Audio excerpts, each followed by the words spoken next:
Hello everyone, welcome to Jatin Medical and Nursing Academy. Myself R.D. Chaudhary, and in this video I will discuss about pharmacological drug lithium. Lithium is an important drug of pharmacology. So in this video I will complete discussion about lithium. Stay till the last in this video. I think any question of lithium covering this video will not be wrong. So let's now start the video. First of all, discuss overview of topics for this video. Number 1, basic of lithium. Number 2, mania. Number 3, norepinephrine. Number 4, pathway of catecholamine synthesis. Number 5, mechanism of action for lithium. Number 6, IP3 and DEG pathway. Number 7, norepinephrine and serotonin synthesis. Number 8, drug of choice, range and dose of lithium. Number 9, therapeutic monitoring. Number 10, adverse effect of lithium. Number 11, toxicity of lithium. Number 12, symptoms of lithium toxicity. Number 13, management of lithium toxicity. Number 14, direct indication of hemodialysis. Number 15, drug contraindicated in lithium. Number 16, nursing intervention with lithium therapy. Number 17, half-life of lithium. Number 18, complication of lithium therapy. इस video के अंदर ये सभी 18 जो topics है इनको अपन complete discuss करेंगे। शायद इन टॉपिक्स को डिस्कस करने के बाद लिथियम का शायद ही कोई पार्ट बचता है। कंप्लीट लिथियम इस वीडियो में कवर हो जाएगा, तो इस वीडियो में लास्ट तक बने रहिए। चलो वीडियो को आगे स्टार्ट करते हैं फर्स्ट टॉपिक से। पहले अपन देखेंगे बेसिक ऑफ लिथियम के बारे में कि लिथियम क्या है। लिथियम एक तरह से एक एंटीमेनिक ड्रग है। लिथियम को अपन एंटीमेनिक ड्रग भी बोलते हैं। क्यों? क्योंकि लिथियम है वो मेनिया की ट्रीटमेंट में यूज होती है, या फिर अपन ऐसे भी बोल सकते हैं मेनिया की ड्रग ऑफ चॉइस है। Use in mania so is anti psychiatric medication. ये मेनिया में यूज होती है, मेनिया की ड्रग ऑफ चॉइस है, इसीलिए अपन इसको एंटी साइकेट्रिक मेडिकेशन भी बोलते हैं। Lithium is anti psychiatric medication, ये एक इंपॉर्टेंट है। ये एक तरह से एंटी साइकेट्रिक मेडिकेशन है। It use to treat mania. इसके यूजेस की अपन बात करें तो सबसे इंपॉर्टेंट क्या है? मेनिया। इसका मेनिया के ट्रीटमेंट में इसका यूज होता है। क्रोनिक मेनिया के अंदर भी यूज होता है। देखो वैसे लिथियम की यदि ऐसा पूछा जाए कि लिथियम का यूज क्या है, तो ये मेनिया को ट्रीटमेंट में यूज आती है। बट यदि अपन मेनिया को डिफ्रेंशिएट कर चुके हो कि एक्यूट मेनिया है या क्रोनिक मेनिया है, तो उसके अंदर एक्यूट मेनिया की ट्रीटमेंट के अंदर लिथियम का यूज नहीं है। वहां सिर्फ क्रोनिक मेनिया को ट्रीट करने के लिए होता है। एक्यूट मेनिया के लिए कौन से ड्रग्स देते हैं इसके बारे में भी अपन नेक्स्ट स्लाइडों के अंदर बात करेंगे। एक ये बाइपोलर डिप्रेसिव डिसऑर्डर का भी ट्रीटमेंट में यूज होती है। बाइपोलर डिसऑर्डर भी कई तरह के होते हैं। बाइपोलर डिसऑर्डर होते क्या है? बाइपोलर डिसऑर्डर के अंदर डिप्रेशन एंड मेनिया दोनों तरह की डिजीज देखने को मिलती है। इसके अंदर डिप्रेशन भी मिलता है और मेनिया भी मिलता है। यानी डिप्रेशन और मेनिया के जो बीच की जो सिचुएशन होती है उसको अपन बाइपोलर डिसऑर्डर बोलते हैं। बट जो बाइपोलर डिसऑर्डर है वो भी कई टाइप्स के होते हैं। उनमें से बाइपोलर डिप्रेसिव डिसऑर्डर की ड्रग ऑफ चॉइस है। ये जो बाइपोलर डिप्रेसिव डिसऑर्डर होता है इसकी ये ड्रग ऑफ चॉइस है। और किसमें यूज होता है? Prevention of bipolar disorder. देखो बाइपोलर डिसऑर्डर को ट्रीटमेंट के अंदर भी इसका यूज होता है और इसकी प्रिवेंशन के लिए भी इसका यूज होता है। वहां पे जो ड्रग्स की जो डोज होती है वो डिफरेंट हो सकती है, बट प्रिवेंशन के लिए भी बाइपोलर डिसऑर्डर के लिए इसको लिथियम को ही अपन यूज करते हैं। जिसको इस तरह से अपन एक तरह से ऐसे बोल सकते हैं कि प्रोफाइलेक्टिक ट्रीटमेंट भी बाइपोलर डिसऑर्डर का एक तरह से लिथियम से ही होता है। जो प्रोफाइलेक्टिक डोज अलग होती है और ट्रीटमेंट की जो डोज होती है वो अलग होती है। डोज का डिफरेंस वेरिएशन मिल सकता है आपको, बट वहां पे बाइपोलर डिसऑर्डर के ट्रीटमेंट में के अंदर भी लिथियम का यूज होता है और प्रिवेंशन के लिए भी लिथियम का यूज होता है। अब नेक्स्ट देखते हैं कीमोथेरेपी इंड्यूस्ड ल्यूकोसाइटोपेनिया। जब किसी पेशेंट को अपन कीमोथेरेपी देते हैं तो कीमोथेरेपी के द्वारा वहां पे ल्यूकोसाइटोपेनिया हो जाता है। तो ल्यूकोसाइटोपेनिया को ट्रीट करने के लिए भी अपन लिथियम का यूज करते हैं। यदि अपन किसी पेशेंट को कीमोथेरेपी देते हैं तो उसे ल्यूकोसाइटोपेनिया होता है, पेनसाइटोपेनिया होता है। तो वहां पे ल्यूकोसाइटोपेनिया होता है, जो ल्यूकोसाइट्स की जो काउंट्स होती है वो कम हो जाती है। तो उनको वापस रेस करने के लिए, इंक्रीज करने के लिए अपन लिथियम का यूज करते हैं। तो इसके लिए भी इसका लिथियम का यूज होता है। तो एक तरह से mania, chronic mania, bipolar depressive disorder और prevention of bipolar disorder and chemotherapy induced leukocytopenia, ये जो 5 नाम है इसको याद रखने की जरूरत है। ये बहुत इंपॉर्टेंट है, इनके लिए इसका यूज होता है। और भी बहुत सारे यूज है जिनको अपन डिटेल से आगे डिस्कस करेंगे, बट जो मेन है जहाँ पे यूज होता है वो है mania, chronic mania, bipolar depressive disorder, prevention of bipolar disorder and chemotherapy induced leukocytopenia. अब अपन नेक्स्ट स्लाइड में बात, अब अपन बात करेंगे मेनिया के बारे में। जो लिथियम के बारे में अपन बेसिक नॉलेज देख चुके हैं कि लिथियम क्या है। अब अपन ने प्रीवियस स्लाइड में देखा कि जो लिथियम है वो मेनिया के ट्रीटमेंट में यूज होता है, बट मेनिया के ट्रीटमेंट में कैसे यूजेज है इसका, इसकी मैकेनिज्म क्या है, किस तरह से मेनिया को ट्रीट करता है ये, तो उसके बारे में अपन यहाँ डिस्कस करेंगे। Serious mental illness that may cause somebody to be very excited and violent. एक तरह से मेनिया क्या है, एक सीरियस मेंटल इलनेस है जो क्या कोज करती है, किसी भी समबडी को वेरी वेरी एक्साइटेड कर देती है, वोलेंट कर देती है, एग्रेसिव कर देती है। मेनिया एक वो सिचुएशन है जिसके अंदर एक तरह की मेंटल इलनेस के अंदर जो पेशेंट होता है वो बहुत ही ज्यादा एक्साइटेड बिहेवियर का हो जाता है, एक्साइटेड, वोलेंट, अग्रेसिव बिहेवियर का हो जाता है मेनिया के अंदर। इसलिए इसको अपन मेनिक सिंड्रोम भी बोलते हैं। जो मेनिया है, मेनिया को अपन क्या बोलते हैं, मेनिक सिंड्रोम भी बोलते हैं। ये भी बहुत इंपॉर्टेंट है, मेनिया को अपन क्या बोलते हैं, मेनिक सिंड्रोम भी बोलते हैं। Mania in increase norepinephrine and serotonin neurotransmitter level, ये सबसे इंपॉर्टेंट है।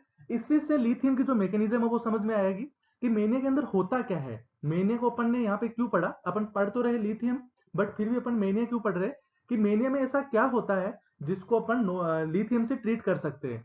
तो मेनिया में क्या होता है, मेनली कुछ न्यूरोट्रांसमीटर होते हैं, उनका लेवल होता है वो काफी रेस हो जाता है। कौन से न्यूरोट्रांसमीटर, नॉरएपिनेफ्रिन एंड सीरोटोनिन। जो नॉरएपिनेफ्रिन और सीरोटोनिन है ये एक तरह से कैटेकोलामाइन होते हैं, तो इनका जो लेवल होता है वो काफी अप हो जाता है। तो मेनिया के अंदर क्या होता है, इनका लेवल अप हो जाता है, तो लिथियम से अपने को ऑलमोस्ट करना क्या है, जो नॉरएपिनेफ्रिन और सीरोटोनिन का लेवल है वो उसको कम करना है। तो लिथियम की ऐसी मैकेनिज्म होती है, उसको अपन डिटेल से आगे पढ़ेंगे, उसकी मैकेनिज्म को भी पढ़ेंगे कि नॉरएपिनेफ्रिन और सीरोटोनिन का लेवल को कैसे जो लिथियम है वो कम कर देती है। तो इसके अंदर इंपॉर्टेंट क्या है, नॉरएपिनेफ्रिन एंड सीरोटोनिन का लेवल है वो इसमें इंक्रीज हो जाता है। Norepinephrine and epinephrine level responsible for fight and flight response. और जो नॉरएपिनेफ्रिन और एपिनेफ्रिन का जो लेवल होता है अपनी बॉडी के अंदर, वो किसके लिए रेस्पॉन्सिबल होते हैं, फाइट और फ्लाइट रेस्पॉन्स के लिए। यानी अपने को तुरंत यदि कुछ करना होता है, फाइट फ्लाइट रेस्पॉन्स, जैसे एक इंसान है वो बैठा है और उसके पीछे यदि कोई कुत्ता भाग के आता है तो तुरंत इंसान तुरंत रेस्पॉन्स लेता है वहां से और वहां से भाग जाता है। वो क्या है, एक तरह से फाइट फ्लाइट रेस्पॉन्स है। यानी अचानक से किसी चीज को एक्टिवेट कर देना अपनी बॉडी के अंदर, वो क्या है, फाइट फ्लाइट रेस्पॉन्स है। तो वो क्या, इपिनेफ्रिन और नॉरएपिनेफ्रिन है वो इसके लिए रेस्पॉन्सिबल होते हैं। Mania treat by decrease norepinephrine level. और अपने को यदि मेनिया को ट्रीट करना है तो इसके लिए अपना सबसे बड़ा मोटिव क्या होता है, अपने को सिर्फ नॉरएपिनेफ्रिन के लेवल को डिक्रीज करना होता है। क्या करना होता है, जो नॉरएपिनेफ्रिन का जो लेवल है उसको बॉडी के अंदर जो बढ़ा हुआ है उसको अपने को कम करना होता है, उसी से मेनिया ट्रीट होगा। अब अपन बात करेंगे नॉरएपिनेफ्रिन के बारे में कि नॉरएपिनेफ्रिन है उसका प्रोडक्शन कैसा होता है, उसका सिंथेसिस कैसे होता है बॉडी के अंदर, और वो कैसे इंक्रीज हो जाता है बॉडी के अंदर, मेनिया के अंदर कैसे इंक्रीज हो जाता है, इसके बारे में अपन इसके अंदर डिस्कस करेंगे। तो सबसे पहले तो जो नॉरएपिनेफ्रिन होता है वो अपनी बॉडी के अंदर बनता कहाँ है। अपनी बॉडी के अंदर नॉरएपिनेफ्रिन दो जगह बनता है, एक तो किडनी के अंदर और दूसरा कहाँ बनता है, ब्रेन के अंदर।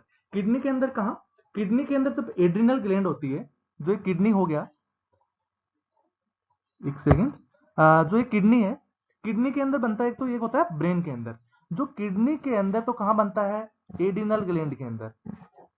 कहाँ बनता है, एड्रिनल ग्लैंड। और ब्रेन के अंदर कहाँ बनता है, ब्रेन का जो पार्ट होता है मेडुला ओब्लोंगेटा, ब्रेन का पार्ट है मेडुला ओब्लोंगेटा।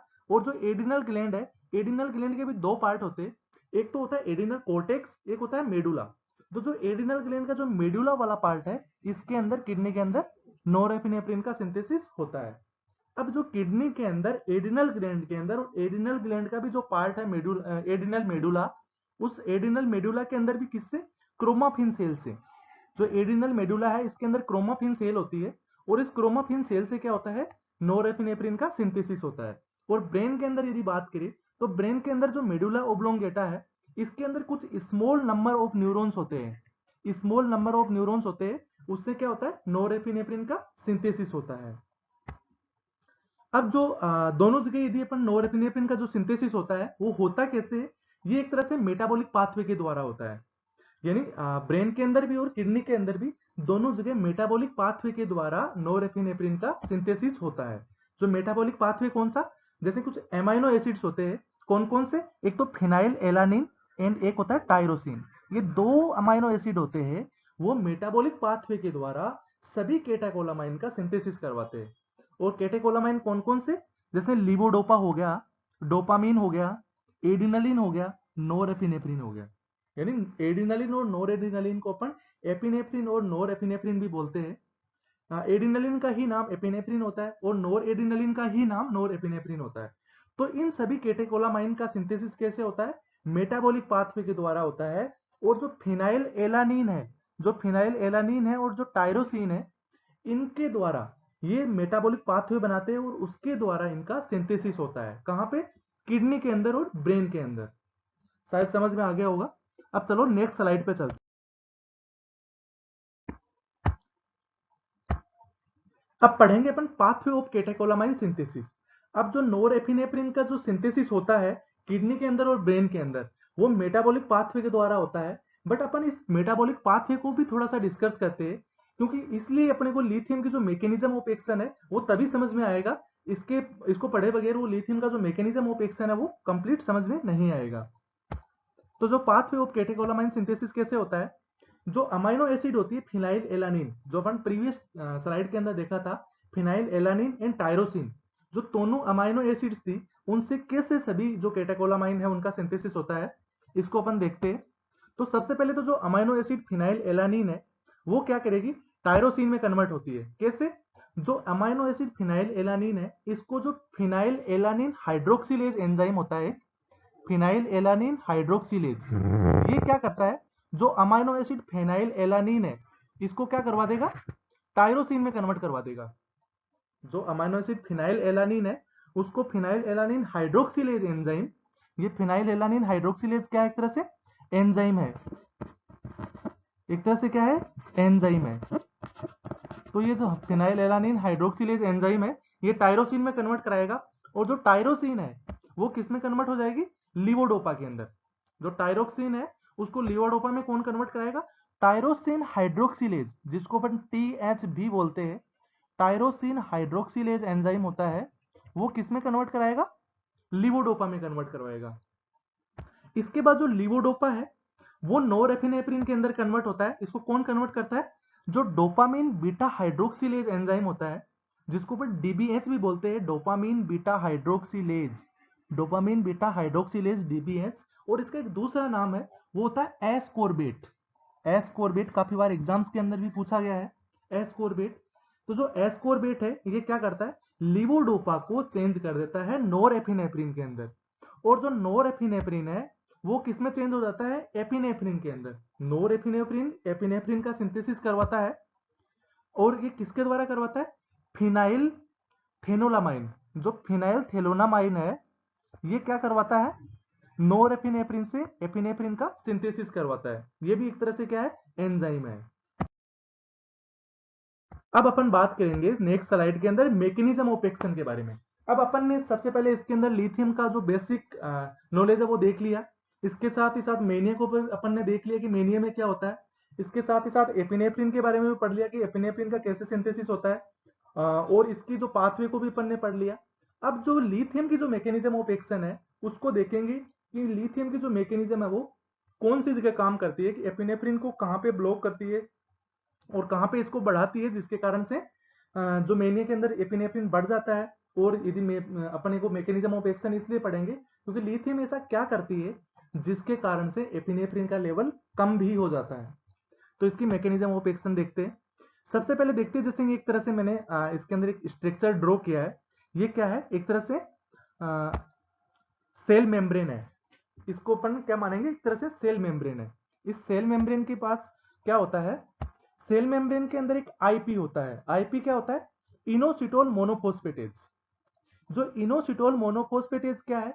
एक सेल मेम्ब्रेन से प्रोड्यूस एंजाइम है। यानी जो इनोसिटोल मोनोफोस्फेटेज क्या है? सेल मेम्ब्रेन प्रोड्यूस करती है। अपनी बॉडी के अंदर जो भी सेल्स होती है उसकी जो मेम्ब्रेन होती है वो क्या प्रोड्यूस करती है, इनोसिटोल मोनोफॉस्फेटेज। कहाँ, इंट्रासेल्यूलर फ्लूइड के अंदर। यहाँ पे आप देखिए जो ये सेल मेम्ब्रेन है, इस सेल मेम्ब्रेन के जो ऊपर वाली साइड के अंदर है ये तो क्या है, ये तो एक्स्ट्रा सेल्यूलर फ्लूइड है। यहाँ पे जो ये ऊपर दिखाई दे रहा है, मैंने लिखा है जहाँ पे एक्स्ट्रा, ये क्या है, एक्स्ट्रा सेल्यूलर फ्लूइड है ऊपर।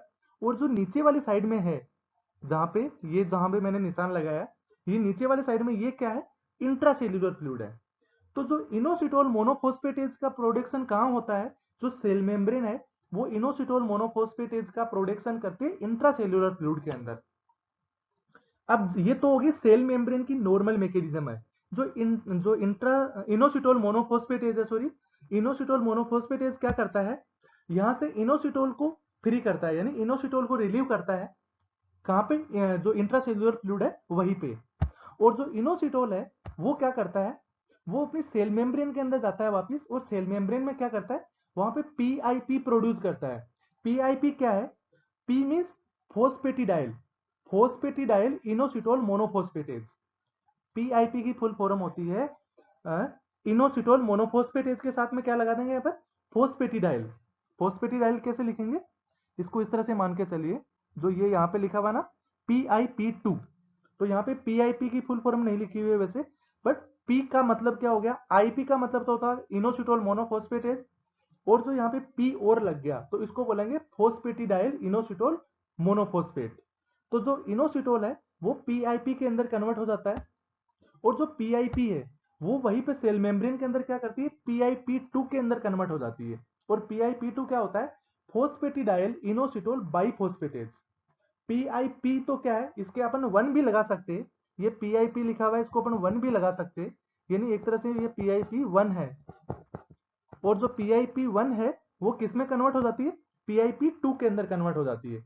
तो जो PiP1 है उसको तो अपन बोलेंगे फोस्फेटिडाइल इनोसिटोल मोनोफॉस्फेटेज, और PiP2 को क्या बोलेंगे, फोस्फेटिडाइल इनोसिटोल बाइफॉस्फेटेज। ये लिखा हुआ है PiP2 की फुल फॉर्म। तो जो PiP1 है वो PiP2 के अंदर कन्वर्ट हो जाता है, कहाँ पे, सेल मेम्ब्रेन के अंदर। ये नॉर्मल मैकेनिज्म ऑफ एक्शन है किसी भी सेल की। तो जो PiP2 है ये क्या करता है, ये एक तो डेग बनाता है। डेग क्या होता है, डाइसाइल ग्लिसरॉल, यानी डाइसाइल ग्लिसरॉल के अंदर कन्वर्ट होता है। और एक दूसरा क्या होता है, IP3 के अंदर कन्वर्ट होता है। IP3 क्या है, इनोसिटोल ट्राइफॉस्फेट। ये दो चीजों में कन्वर्ट होता है, एक तो जो डेग होता है और दूसरा क्या होता है, IP3।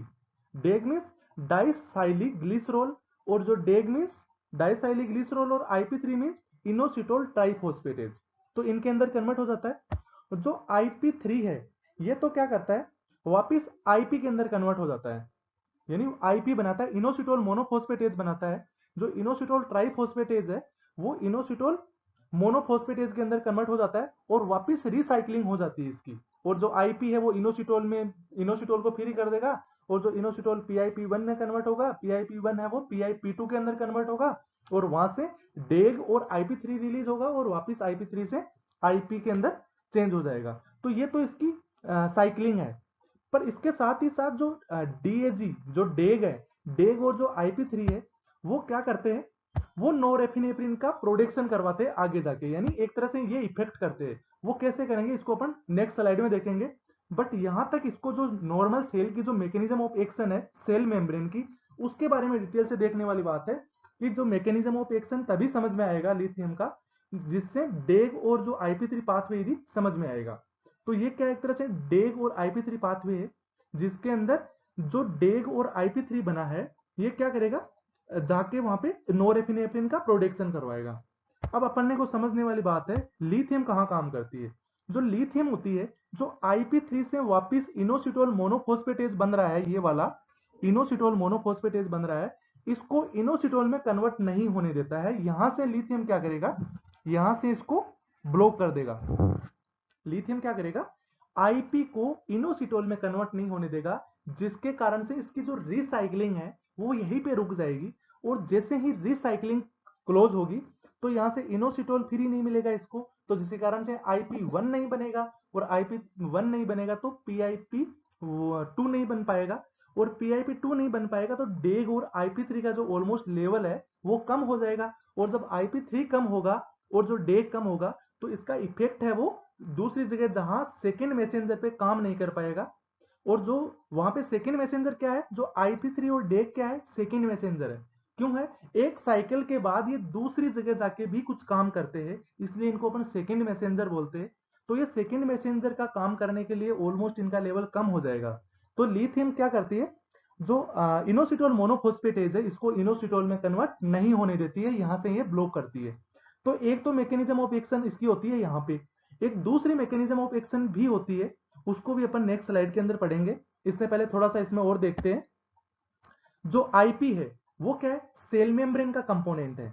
जो आईपी अपन ने देखा था, इससे पहले मैं बता चुका हूं कि जो इनोसिटोल मोनोफॉस्फेटेज क्या है, यदि अपन यहां देखें तो बहुत शॉर्ट है तो शायद समझ में ना आए। तो जो क्या करती है, सेल मेम्ब्रेन है यहाँ पे, और सेल मेम्ब्रेन के ऊपर वाले साइड में क्या मान रहे हैं अपन, एक्स्ट्रा सेल्यूलर फ्लूइड है, और नीचे क्या है, जहां पे लिथियम लिखा हुआ है, ये जो वाला पार्ट है इसके अंदर क्या है, इंट्रासेल्यूलर है। तो जो ये सेल मेम्ब्रेन है इसका कंपोनेंट है आईपी। और जो आईपी है वो क्या करते हैं, जो लिथियम इनहिबिट करता है इनोसिटोल मोनोफॉस्फेटेज को, यानी आईपी को। इनोसिटोल मोनोफॉस्फेटेज सेल मेम्ब्रेन का कंपोनेंट है, और लिथियम क्या करेगा, इनोसिटोल मोनोफॉस्फेटेज को ब्लॉक करता है या इनहिबिट करता है, जिसके कारण से आगे इसका कम प्रोडक्शन हो। और जो फ्री इनोसिटोल है, जो मैंने इससे पहले बता चुका हूं कि जो इनोसिटोल मोनोफॉस्फेटेज इनोसिटोल के अंदर कन्वर्ट होता है, यानी इनोसिटोल को फ्री कर देता है। तो जो फ्री इनोसिटोल है वो can not generated from IP1। जो IP1 है उसको जनरेट नहीं कर पाता है डिक्रीज सेल मेम्ब्रेन फोस्फोटिडाइल इनोसिटोल बाइफॉस्फेटेज। और जो PIP1 नहीं बन पाएगा तो उसके कारण से जो सेल मेम्ब्रेन है वो PIP2 भी नहीं बना पाएगी, यानी जो सेल मेम्ब्रेन के अंदर ऑलमोस्ट PIP2 का लेवल भी कम हो जाएगा। PIP2 मीन्स फोस्फेटिडाइल इनोसिटोल बाइफॉस्फेटेज, तो इसका लेवल भी कम हो जाएगा। तो जिसके कारण से IP3 और डेग है इनका लेवल ऑलमोस्ट कम हो जाएगा, और means lithium inhibit recycling of IP3। और इसका जो मेन पर्पज क्या है, इसके अंदर जो IP3 है उसकी जो रिसाइक्लिंग होती है उसको लिथियम क्या करेगा, इनहिबिट कर देगा। कैसे, IP3 को इनोसिटोल में कन्वर्ट नहीं होने देगा, तो जिसके कारण से IP3 है वो उसकी रिसाइक्लिंग है वो इनहिबिट हो जाएगी। ये सारा प्रोसेस क्या है, IP3 की रिसाइक्लिंग का प्रोसेस है। अब अपन पढ़ेंगे डेग और IP3 कैसे काम करता है आगे जाके। अब नेक्स्ट स्लाइड में चलते हैं अपन। IP3 एंड डेग पाथवे यहाँ पे अपन कंप्लीट पढ़ेंगे। जो ये स्ट्रक्चर आपको दिखाई दे रही है इसके अंदर क्या है, ये एक तरह से IP3 और डेग पाथवे है, जो अपन ने प्रीवियस स्लाइड के अंदर भी देखा था। देखो ये क्या है, जो ये वाली है ग्रीन कलर के अंदर आपको दिखाई दे रही है, ये क्या है एक तरह से, एक सेकेंड इसकी थोड़ा साइज बढ़ा लेता हूं मैं। ये वाला क्या है, जो मैंने निशान किया है यहाँ पे, ये क्या है, एक तरह से सेल मेम्ब्रेन है। और सेल मेम्ब्रेन के ये यहाँ पे क्या है, एक्स्ट्रा सेल्यूलर है, और नीचे वाली साइड में क्या है, इंट्रा सेल्यूलर है, इसके बीच में है ये सेल मेम्ब्रेन। तो जो सेल मेम्ब्रेन क्या कर रही है यहाँ पे, सेल मेम्ब्रेन यहाँ से अपन ने प्रीवियस स्लाइड में पढ़ चुके हैं अपन, यहाँ वाला जो प्रोसेस है, देखो यहाँ पे क्या था, यहाँ पे जितना भी प्रोसेस था वो प्रीवियस स्लाइड के अंदर जो अपन ने स्ट्रक्चर पढ़ी थी उस स्ट्रक्चर में पढ़ चुके हैं कि कैसे जो आईपी है वो आईपी है वो इनोसिटोल के अंदर कन्वर्ट होता है, और इनोसिटोल IP1 में कन्वर्ट होता है, और IP1 कहां चला जाता है, PIP2 के अंदर कन्वर्ट हो जाता है। और जो PIP2 है ये क्या करता है, जो PIP2 है ये क्या करता है, यहाँ से जो डेग होता है और IP3 होता है इनके अंदर चेंज हो जाता है। डेग क्या, ये तो क्या है IP3, और ये रहा डेग, इन दोनों के अंदर कन्वर्ट हो जाता है।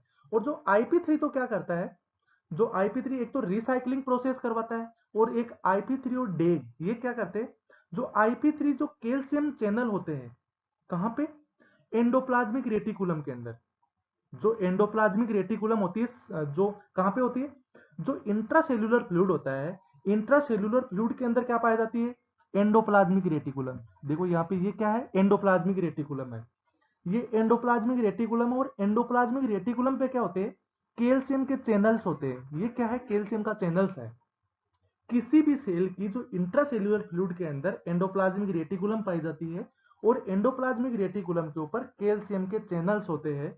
और जो IP3 करता क्या है, यहां से जो बना था, जो IP3 डेग पाथवे के द्वारा, जिससे एक तो रिसाइकलिंग प्रोसेस में चला जाता है, और दूसरा इसका क्या काम है, जो IP3 है वो जो कैल्शियम के जो चैनल है इनको सेंसिटिव करता है या इनको एक्टिवेट कर देता है। जो कैल्शियम के चैनल है इनको क्या कर देता है, एक्टिवेट कर देता है। और जो डेक क्या करता है, यदि कैल्शियम के चैनल को एक्टिवेट करेगा IP3 तो यहाँ से क्या बन जाएगा, ये देखो खूब सारा कैल्शियम बन जाएगा। यहाँ पे ये क्या बन गया, कैल्शियम बन गया।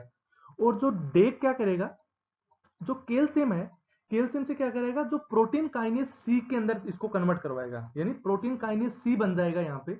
और जो प्रोटीन काइनेज सी है वो क्या करेगा, ये क्या है, प्रोटीन काइनेज सी है। और ये प्रोटीन काइनेज सी क्या करेगा, आगे जाके नोरेपिनेफ्रिन का प्रोडक्शन करवाएगा। अब इसको थोड़ा सा यदि इस स्ट्रक्चर में आपको अच्छे से नहीं समझ में आया है तो अपन इसको थ्योरेटिकली और समझने की कोशिश करेंगे IP3 डेक पाथवे को, कि कैसे नोरेपिनेफ्रिन का प्रोडक्शन बॉडी के अंदर होता है। तो चलो अपन नेक्स्ट स्लाइड में चलते हैं।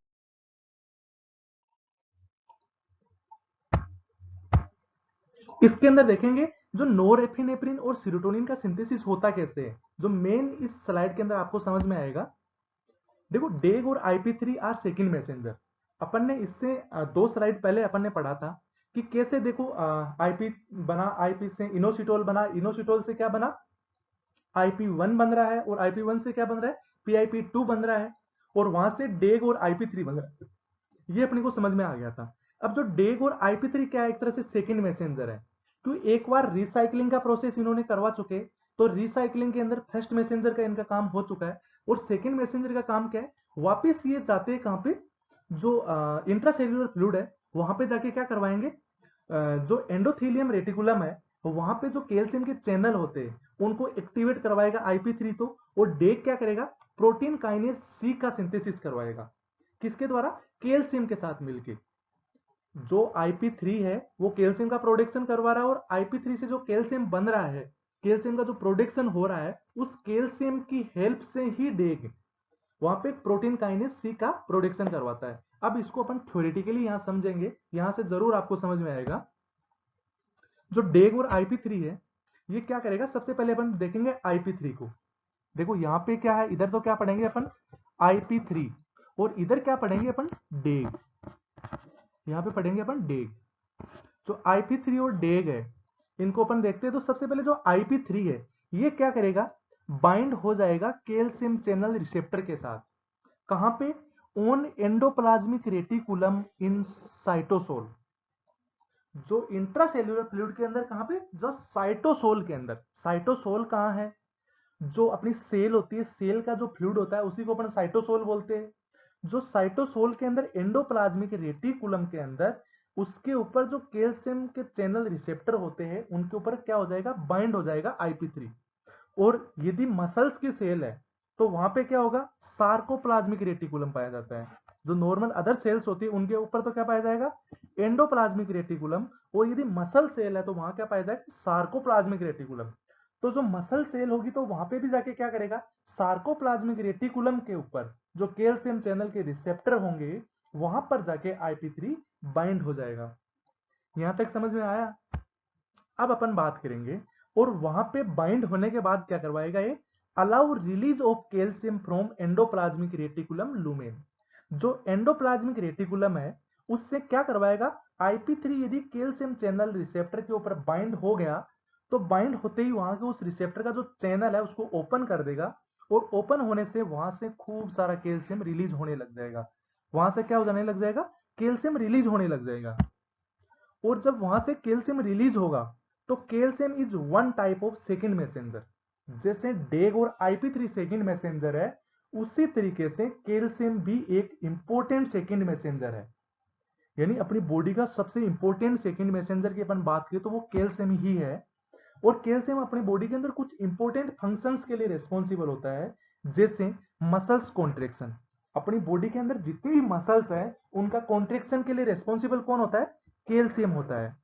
और जो फर्टिलाइजेशन के लिए भी कैल्शियम रिस्पॉन्सिबल होता है। कैल्शियम के बगैर फर्टिलाइजेशन नहीं हो सकता।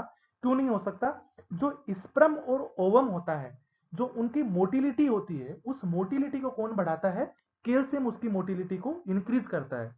तो फर्टिलाइजेशन के अंदर कैल्शियम का बहुत इंपॉर्टेंट रोल हो जाता है। यानी इधर से स्पर्म जा रहा है, उधर से ओवम आ रहा है, तो वो ओवम है वहां पे जो जा रहे हैं, जो गति कर रहे हैं, जो उनकी मोटिलिटी हो रही है, दोनों जो पास पास में आ रहे हैं, तो वो किसके कारण से आ रहे हैं, कैल्शियम के कारण से आ रहे हैं। अब फिर बात करेंगे अपन न्यूरोट्रांसमीटर रिलीज करते हैं। अपनी बॉडी के अंदर जितने भी न्यूरोट्रांसमीटर है उनको रिलीज कौन करवाता है? कैल्शियम रिलीज करवाता है, जो यहाँ पे अपन पढ़ रहे हैं इस स्लाइड के अंदर। यहाँ पे इसको इसीलिए अपन पढ़ रहे हैं क्योंकि अपने को यहाँ पे क्या पढ़ना है? नोरेपिनेफ्रिन को पढ़ना है। और नोरेपिनेफ्रिन क्या एक तरह से न्यूरोट्रांसमीटर है। और यहाँ पे न्यूरोट्रांसमीटर को कौन रिलीज करवा रहा है? यहाँ पे कैल्शियम। अपन यहाँ तक पूछ चुके हैं कि कैल्शियम का प्रोडक्शन हो गया है। अब कैल्शियम का प्रोडक्शन हो गया है तो इसीलिए अपन नोरेपिनेफ्रिन को भी सिंथेसिस करवा पाएंगे आगे। तो यहाँ तक अपन पढ़ चुके हैं, कैल्शियम रिलीज हो चुका है।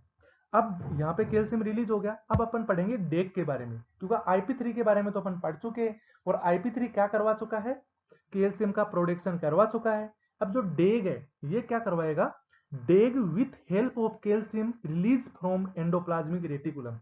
सबसे पहले तो डेग अकेला कुछ नहीं कर पाएगा, डेग को हेल्प चाहिए। और किसकी हेल्प चाहिए? कैल्शियम की। जो कैल्शियम कहां से? जो एंडोप्लाज्मिक रेटिकुलम से रिलीज हुआ है। जो एंडोप्लाज्मिक रेटिकुलम से जो डेग क्या करेगा? जो कैल्शियम रिलीज हुआ है उस रिलीज हुए कैल्शियम की हेल्प चाहिए इसको। और फिर ये क्या करेगा? एक्टिवेट करेगा कैल्शियम डिपेंडेंट प्रोटीन काइनेज को, प्रोटीन काइनेज सी, यानी इसको अपन शॉर्ट फॉर्म में PKC भी बोलते हैं। तो ये क्या करेगा? जो कैल्शियम डिपेंडेंट प्रोटीन काइनेज है कहां पे? साइटोसोल के अंदर, उसको एक्टिवेट करेगा। ये किसको एक्टिवेट करेगा? प्रोटीन काइनेज सी को एक्टिवेट करेगा। और जो प्रोटीन काइनेज सी है वो क्या करेगा? जो प्रोटीन काइनेज सी है इसको भी कैल्शियम की हेल्प चाहिए, ये भी अकेला कुछ नहीं कर पाएगा। यानी कैल्शियम तो ऑलमोस्ट न्यूरोट्रांसमीटर रिलीज के लिए इंपॉर्टेंट सेकेंड मैसेंजर का काम करता है। और सेकेंड मैसेंजर का काम कैसे कैसे करता है? पहले तो डेग को कैल्शियम की हेल्प चाहिए थी, अब डेग के बाद जो प्रोटीन काइनेज सी को एक्टिवेट कर चुका है डेग, किसकी हेल्प से? कैल्शियम की हेल्प से। अब जो प्रोटीन काइनेज सी एंजाइम है, जो प्रोटीन काइनेज सी है, जो एंजाइम है एक तरह का, विथ कैल्शियम रिलीज, किसके हेल्प से? कैल्शियम रिलीज के साथ norepinephrine and serotonin neurotransmitter in adrenal medulla. देखो जो नोरेपिनेफ्रिन सबसे इंपॉर्टेंट तो क्या है? एक तो नोरेपिनेफ्रिन एंड सीरोटोनिन, ये दोनों न्यूरोट्रांसमीटर को रिलीज करवाएगा। कहां से करवाएगा? एड्रिनल मेडुला से। एड्रिनल मेडुला कहां है? किडनी के अंदर जो एड्रिनल ग्लैंड है उसका जो मेडुला, जो सेंटर वाला पार्ट है उसको अपन एड्रिनल मेडुला बोलते हैं, तो वहां से रिलीज करवाएगा। और ब्रेन के अंदर कहां करवाएगा? ब्रेन के अंदर मेडुलो ओब्लोंगेटा के अंदर जो पोस्ट गैंग्लियोनिक न्यूरॉन्स होते हैं उनसे ये क्या करवाएगा? इसका नोरेपिनेफ्रिन का रिलीज करवाएगा, नोरेपिनेफ्रिन और सीरोटोनिन दोनों का। जो post ganglionic neurons of sympathetic nervous system. अब जो नर्वस सिस्टम भी दो तरह का होता है, एक सिंपैथेटिक और एक पैरासिम्पैथेटिक। तो जो सिंपैथेटिक नर्वस सिस्टम है, क्यों? क्योंकि जो एपिनेफ्रिन और नोरेपिनेफ्रिन है ये फाइट फ्लाइट रेस्पॉन्स के लिए रेस्पॉन्सिबल होते हैं। तो जो फाइट फ्लाइट रेस्पॉन्स है वो किस में आता है? सिंपैथेटिक नर्वस सिस्टम में आता है।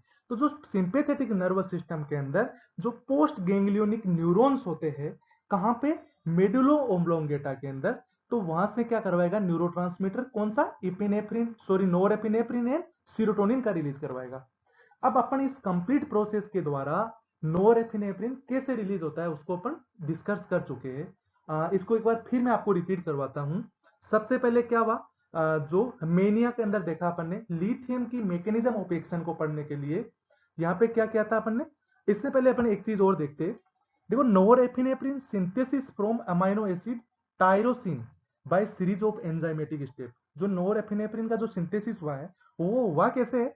अमाइनो एसिड टायरोसिन की जो एंजाइमेटिक स्टेप्स है उसके द्वारा यहाँ पे प्रोडक्शन हुआ है ऑलमोस्ट। जो अपन ने अभी तक जो पढ़ा है इसके अंदर जो लिथियम के बारे में, तो लिथियम की मैकेनिज्म ऑफ एक्शन के लिए जो पढ़ा है इसको थोड़ा सा रिपीट करते हैं। कि सबसे पहले अपन ने क्या देखा? मेनिया देखा, यानी मेनिया है। मेनिया के अंदर क्या हुआ? मेनिया के अंदर नोरेपिनेफ्रिन का जो लेवल होता है वो इंक्रीज मिलेगा आपको। जो नोरेपिनेफ्रिन का जो लेवल है वो क्या मिलेगा? इंक्रीज मिलेगा आपको। अब जो नोरेपिनेफ्रिन का लेवल यदि इंक्रीज हो गया तो अपन क्या करेंगे? ऑलमोस्ट अपना जो एम है वो है नोरेपिनेफ्रिन के लेवल को डिक्रीज करना। अब डिक्रीज कहां पे इसको अपन ब्लॉक कर सकते हैं? तो सबसे पहले तो देखा जो सेल मेम्ब्रेन थी, सबसे पहले क्या है? सेल मेम्ब्रेन है। और जो सेल मेम्ब्रेन से क्या रिलीज हो रहा है? सेल मेम्ब्रेन का एक कंपोनेंट है इनोसिटोल फॉस्फेटेज, यानी इसका जो कंपोनेंट है उसका क्या नाम है, आईपी। और ये आईपी क्या करता है, इनोसिटोल फ्री करता है, यहां से इनोसिटोल को फ्री करता है। और जो इनोसिटोल है वो किस में चेंज हो जाता है, IP1 के अंदर, PIP1 के अंदर, PIP1 के अंदर, यानी फोस्फेटिडाइल इनोसिटोल मोनोफॉस्फेटेज के अंदर। और जो PIP1 है ये किस में चेंज हो जाता है, PIP2 के अंदर चेंज हो जाता है। किस में हो जाता है, PIP2 के अंदर चेंज हो जाता है। और जो PIP2 है ये क्या करता है, सेल मेम्ब्रेन के अंदर दो चीजें रिलीज करवाता है, क्या क्या, एक तो करवाता है डेग और एक होता है IP3, यानी इनोसिटोल ट्राइफॉस्फेटेज।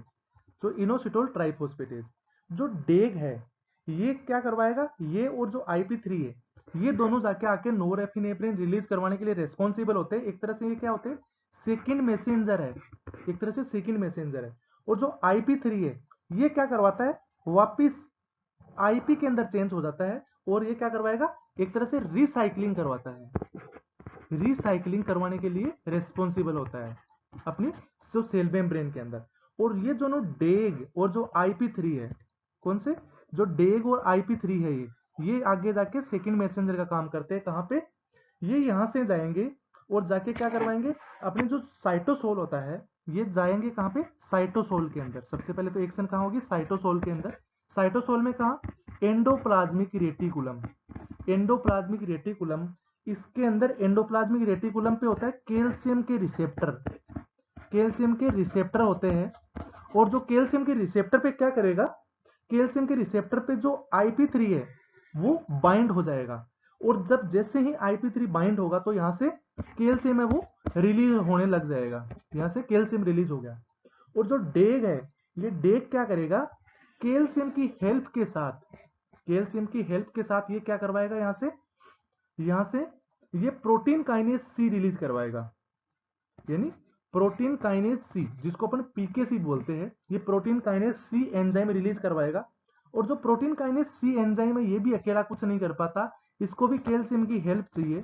और कैल्शियम की हेल्प के साथ ये क्या करवाएगा, ये जो अपने मेडुला ओब्लोंगेटा के अंदर, एक तो जो मेडुला ओब्लोंगेटा कहाँ होता है, एडिनल ग्लैंड के अंदर, एडिनल ग्लैंड की जो मेडुला वाला पार्ट है, सेंटर पोर्शन है, उससे क्या करेगा, मेडुला वाला पार्ट से वहां से जो नोरेफिनेफ्रिन है उसको रिलीज करवाएगा।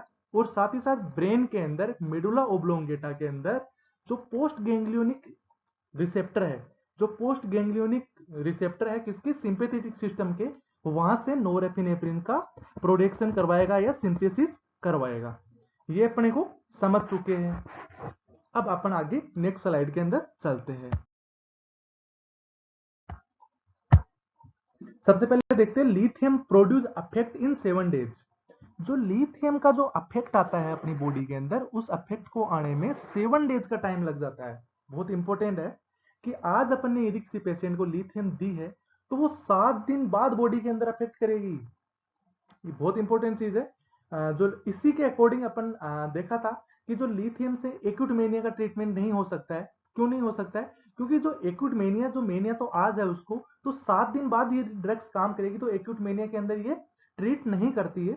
इसको अपन क्रोनिक मेनिया के अंदर ही देते हैं। यदि एक्यूट मेनिया में देना होता है तो वहां पे इसके साथ एक दूसरी ड्रग दी जाती है, जैसे हेलोपेरिडोल या फिर बेंजोडाइजापिन। उनके बारे में अपन आगे देखेंगे डिटेल से। यहाँ पे अपने को सिर्फ ये देखना है कि जो लिथियम का जो अफेक्ट है वो 7 डेज बाद मिलता है अपने को। फिर दूसरी चीज, अब अपन ड्रग ऑफ चॉइस की बात करें तो जो ड्रग ऑफ चॉइस जैसे एक्यूट मेनिया में देना हो तो क्या देना होगा अपने को, हेलोपेरिडोल या बेंजोडाइजापिन। एक्यूट मेनिया की ड्रग ऑफ चॉइस क्या है, हेलोपेरिडोल या फिर बेंजोडाइजापिन। और यदि क्रोनिक मेनिया के अंदर अपने को देना होगा तो क्या देंगे, लिथियम प्लस हेलोपेरिडोल, यानी लिथियम देंगे और हेलोपेरिडोल देंगे फर्स्ट 7 डेज के लिए। फर्स्ट 7 डेज के लिए क्यों देंगे, कि जब 7 दिन बाद यदि मेनिया के अंदर लिथियम काम करेगी ड्रग, तब तक जो अफेक्ट है वो हेलोपेरिडोल काम करेगा। और हेलोपेरिडोल के बाद लिथियम जब 7 डेज बाद अफेक्ट प्रोड्यूस करने लग जाएगी अपनी बॉडी के अंदर, तो अपन इसको रिमूव कर देंगे, यानी इसको हेलोपेरिडोल को बंद कर देंगे। इसीलिए क्रोनिक मेनिया के ट्रीटमेंट के अंदर haloperidol first 7 days plus lithium अपन यूज करते हैं। तो ये इनकी होगी drug of choice, most important है, ये एग्जाम के अंदर सबसे ज्यादा पूछा जाता है। एक्यूट मेनिया की drug of choice and chronic mania की ड्रग ऑफ चॉइस। अब अपन बात करते हैं थेराप्यूटिक रेंज की। सबसे पहले तो देखते हैं थेराप्यूटिक रेंज होती क्या है। थेराप्यूटिक रेंज वो होती है कि ड्रग्स की वो मात्रा अपनी बॉडी के अंदर जो उस डिजीज को ठीक कर दे या ट्रीट कर दे। जैसे लिथियम की वो ड्रग्स की मात्रा जो अपनी बॉडी के अंदर जो मेनिया को ट्रीट कर दे, ऐसी मात्रा को अपन क्या बोलेंगे, इतनी क्वांटिटी को अपन क्या बोलेंगे, थेराप्यूटिक रेंज बोलेंगे। तो जो लिथियम एक ऐसी ड्रग्स है जिसकी जो थेराप्यूटिक रेंज होती है वो काफी नेरो होती है, जो इसका थेराप्यूटिक इंडेक्स होता है वो बहुत कम होता है, इसलिए इसकी थेराप्यूटिक रेंज होती है। थेराप्यूटिक इंडेक्स के बारे में अपन बाद में किसी लेक्चर में पढ़ेंगे कि थेराप्यूटिक इंडेक्स होता क्या है। थेराप्यूटिक इंडेक्स एक किसी भी ड्रग्स की जो डोज होती है उसको एक तरह से डिफाइन करता है। तो जो इसका जो थेराप्यूटिक रेंज कितनी होगी, 0.8 से 1.2 MEQ पर लीटर। 0.1 से 1.2 MEQ पर लीटर इसकी जो डोज होती है वो होती है, थेराप्यूटिक रेंज होती है इसकी। अब बात करते हैं डोज ऑफ लिथियम। यदि लिथियम की डोज की बात करें तो जो अलग अलग डिजीज होती है, जैसे लिथियम का यूज अपन कहाँ कहाँ करते हैं, मेनिया के अंदर भी होते हैं, क्रोनिक मेनिया के अंदर भी इसका यूज है, बाइपोलर डिसऑर्डर के अंदर भी है, कीमोथेरेपेटिक इंड्यूस्ड ल्यूकोसाइटोपिनिया के लिए भी है। तो जो डिफरेंट डिफरेंट डिजीज कंडीशन में इसका डिफरेंट डिफरेंट डोज होती है। तो इसकी ऑलमोस्ट अपन बात करें तो ह्यूमन बॉडी के अंदर इनकी सेफ डोज कितनी होती है, 300 से 2700 mg पर डे। 300 से 2700 mg पर डे से इसकी ज्यादा डोज नहीं होनी चाहिए। यदि 2700 mg से ऊपर होगी तो वो टॉक्सिसिटी कोज करेगी, और यदि 300 mg से ज्यादा कम की डोज होगी तो वो अपनी बॉडी के अंदर कोई इफेक्ट प्रोड्यूस नहीं करेगी। तो जो इसकी सेफ डोज है वो कितनी है, 300 से 2700 mg पर डे। अब अपन बात करते हैं प्रोफाइलेक्टिक डोज की। प्रोफाइलेक्टिक डोज क्या होती है, जैसे अपन ने देखा था वहां पे कि बाइपोलर डिसऑर्डर को ट्रीटमेंट भी ये करती है और प्रोफाइलेक्टिक यानी प्रिवेंशन भी करती है। तो जो प्रोफाइलेक्टिक डोज का मतलब होता है प्रिवेंटिव डोज, यानी वो डिजीज हो ही ना, इससे पहले ही अपन प्रिवेंट कर ले। तो जो प्रोफाइलेक्टिक डोज कितनी होती है, 0.4 से लेके 0.8 MEQ पर लीटर। 0.4 से 0.8 MEQ पर लीटर इसकी जो प्रोफाइलेक्टिक डोज होती है वो होती है। अब अपन बात करते हैं ड्रग्स की टॉक्सिसिटी की, कि कितने MEQ पर लीटर से ऊपर इसकी यदि डोज हो जाएगी तो वो टॉक्सिसिटी कोज कर देगी।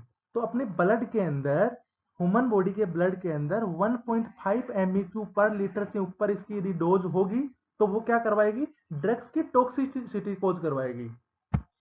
अब बात करते हैं therapeutic drug monitoring necessary with lithium. जो लिथियम यदि अपन किसी पेशेंट को दे रहे हैं, लिथियम थेरेपी चल रही है, यदि किसी पेशेंट को अपन लिथियम दे रहे होते हैं तो उसको लिथियम थेरेपी बोलते हैं, क्योंकि बहुत ही इंपॉर्टेंट ड्रग है, तो इसको लिथियम थेरेपी बोलते हैं। तो जब लिथियम थेरेपी यदि किसी पेशेंट को चल रही होती है तो वहां पे थेराप्यूटिक ड्रग मॉनिटरिंग बहुत ही जरूरी होती है, क्योंकि इसकी जो रेंज होती है जो वो बहुत ही नेरो होने के कारण से ये टॉक्सिसिटी डेवलप होने के बहुत ज्यादा चांसेस होते हैं। इसीलिए रेगुलर थेराप्यूटिक ड्रग मॉनिटरिंग करते रहना चाहिए। कैसे करते हैं इसको, कि डेली ब्लड का सैंपल लेंगे और उसकी लेबोरेटरी के अंदर उसकी टेस्टिंग करेंगे कि इसकी ब्लड के अंदर जो ड्रग्स की जो मात्रा है वो है कितनी, क्वांटिटी है वो कितनी है। थेराप्यूटिक रेंज को अपन मॉनिटर करते रहेंगे तो उसी को अपन थेराप्यूटिक ड्रग मॉनिटरिंग बोलते हैं। तो ये पर डे नेसेसरी है। फिर बात करते हैं थेराप्यूटिक ड्रग मॉनिटरिंग होती क्या है, इसकी डेफिनेशन की बात करें तो process by which dose is increase और decrease according to therapeutic range. जो थेराप्यूटिक ड्रग मॉनिटरिंग नेसेसरी क्यों है, क्योंकि थेराप्यूटिक ड्रग मॉनिटरिंग के द्वारा क्या करते हैं, एक तरह से ये ऐसा प्रोसेस है जिसके द्वारा इस ड्रग्स की जो डोज होती है उस डोज को इंक्रीज और डिक्रीज किया जाता है। यदि अपन ने किसी पेशेंट का सैंपल लिया और उसके अंदर जो थेराप्यूटिक रेंज है वो 0.8 से 1.2 MEQ पर लीटर होनी चाहिए, बट 0.8 से यदि नेरो मिलती है या कम मिलती है तो उस कंडीशन में अपन लिथियम की डोज को बढ़ा सकते हैं। यदि 0.8 से यदि कम देखने को मिल रही है तो वहां पे डोज को क्या कर सकते हैं, इंक्रीज कर सकते हैं।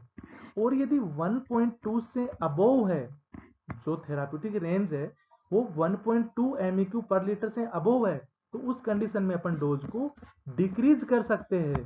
तो थेराप्यूटिक ड्रग मॉनिटरिंग एक इंपॉर्टेंट वो प्रोसेस है जिसके द्वारा लिथियम की डोज को इंक्रीज और डिक्रीज किया जाता है अकॉर्डिंग टू थेराप्यूटिक रेंज। अब अपन नेक्स्ट बात करते हैं adverse effect of lithium. Lithium की एडवर्स इफेक्ट क्या है, एडवर्स इफेक्ट, साइड इफेक्ट। यानी अपन साइड इफेक्ट क्या है लिथियम के उनके बारे में डिस्कस करते हैं। तो जो लिथियम के जो साइड इफेक्ट है उनको अपन पढ़ने के लिए इसका निमोनिक बनाया हुआ है। लिथियम का निमोनिक लिथियम ही होता है, यानी लिथियम को अपन लिथियम का ही एक निमोनिक बना के पढ़े तो अपने लिए काफी इजी हो जाता है इसको पढ़ना।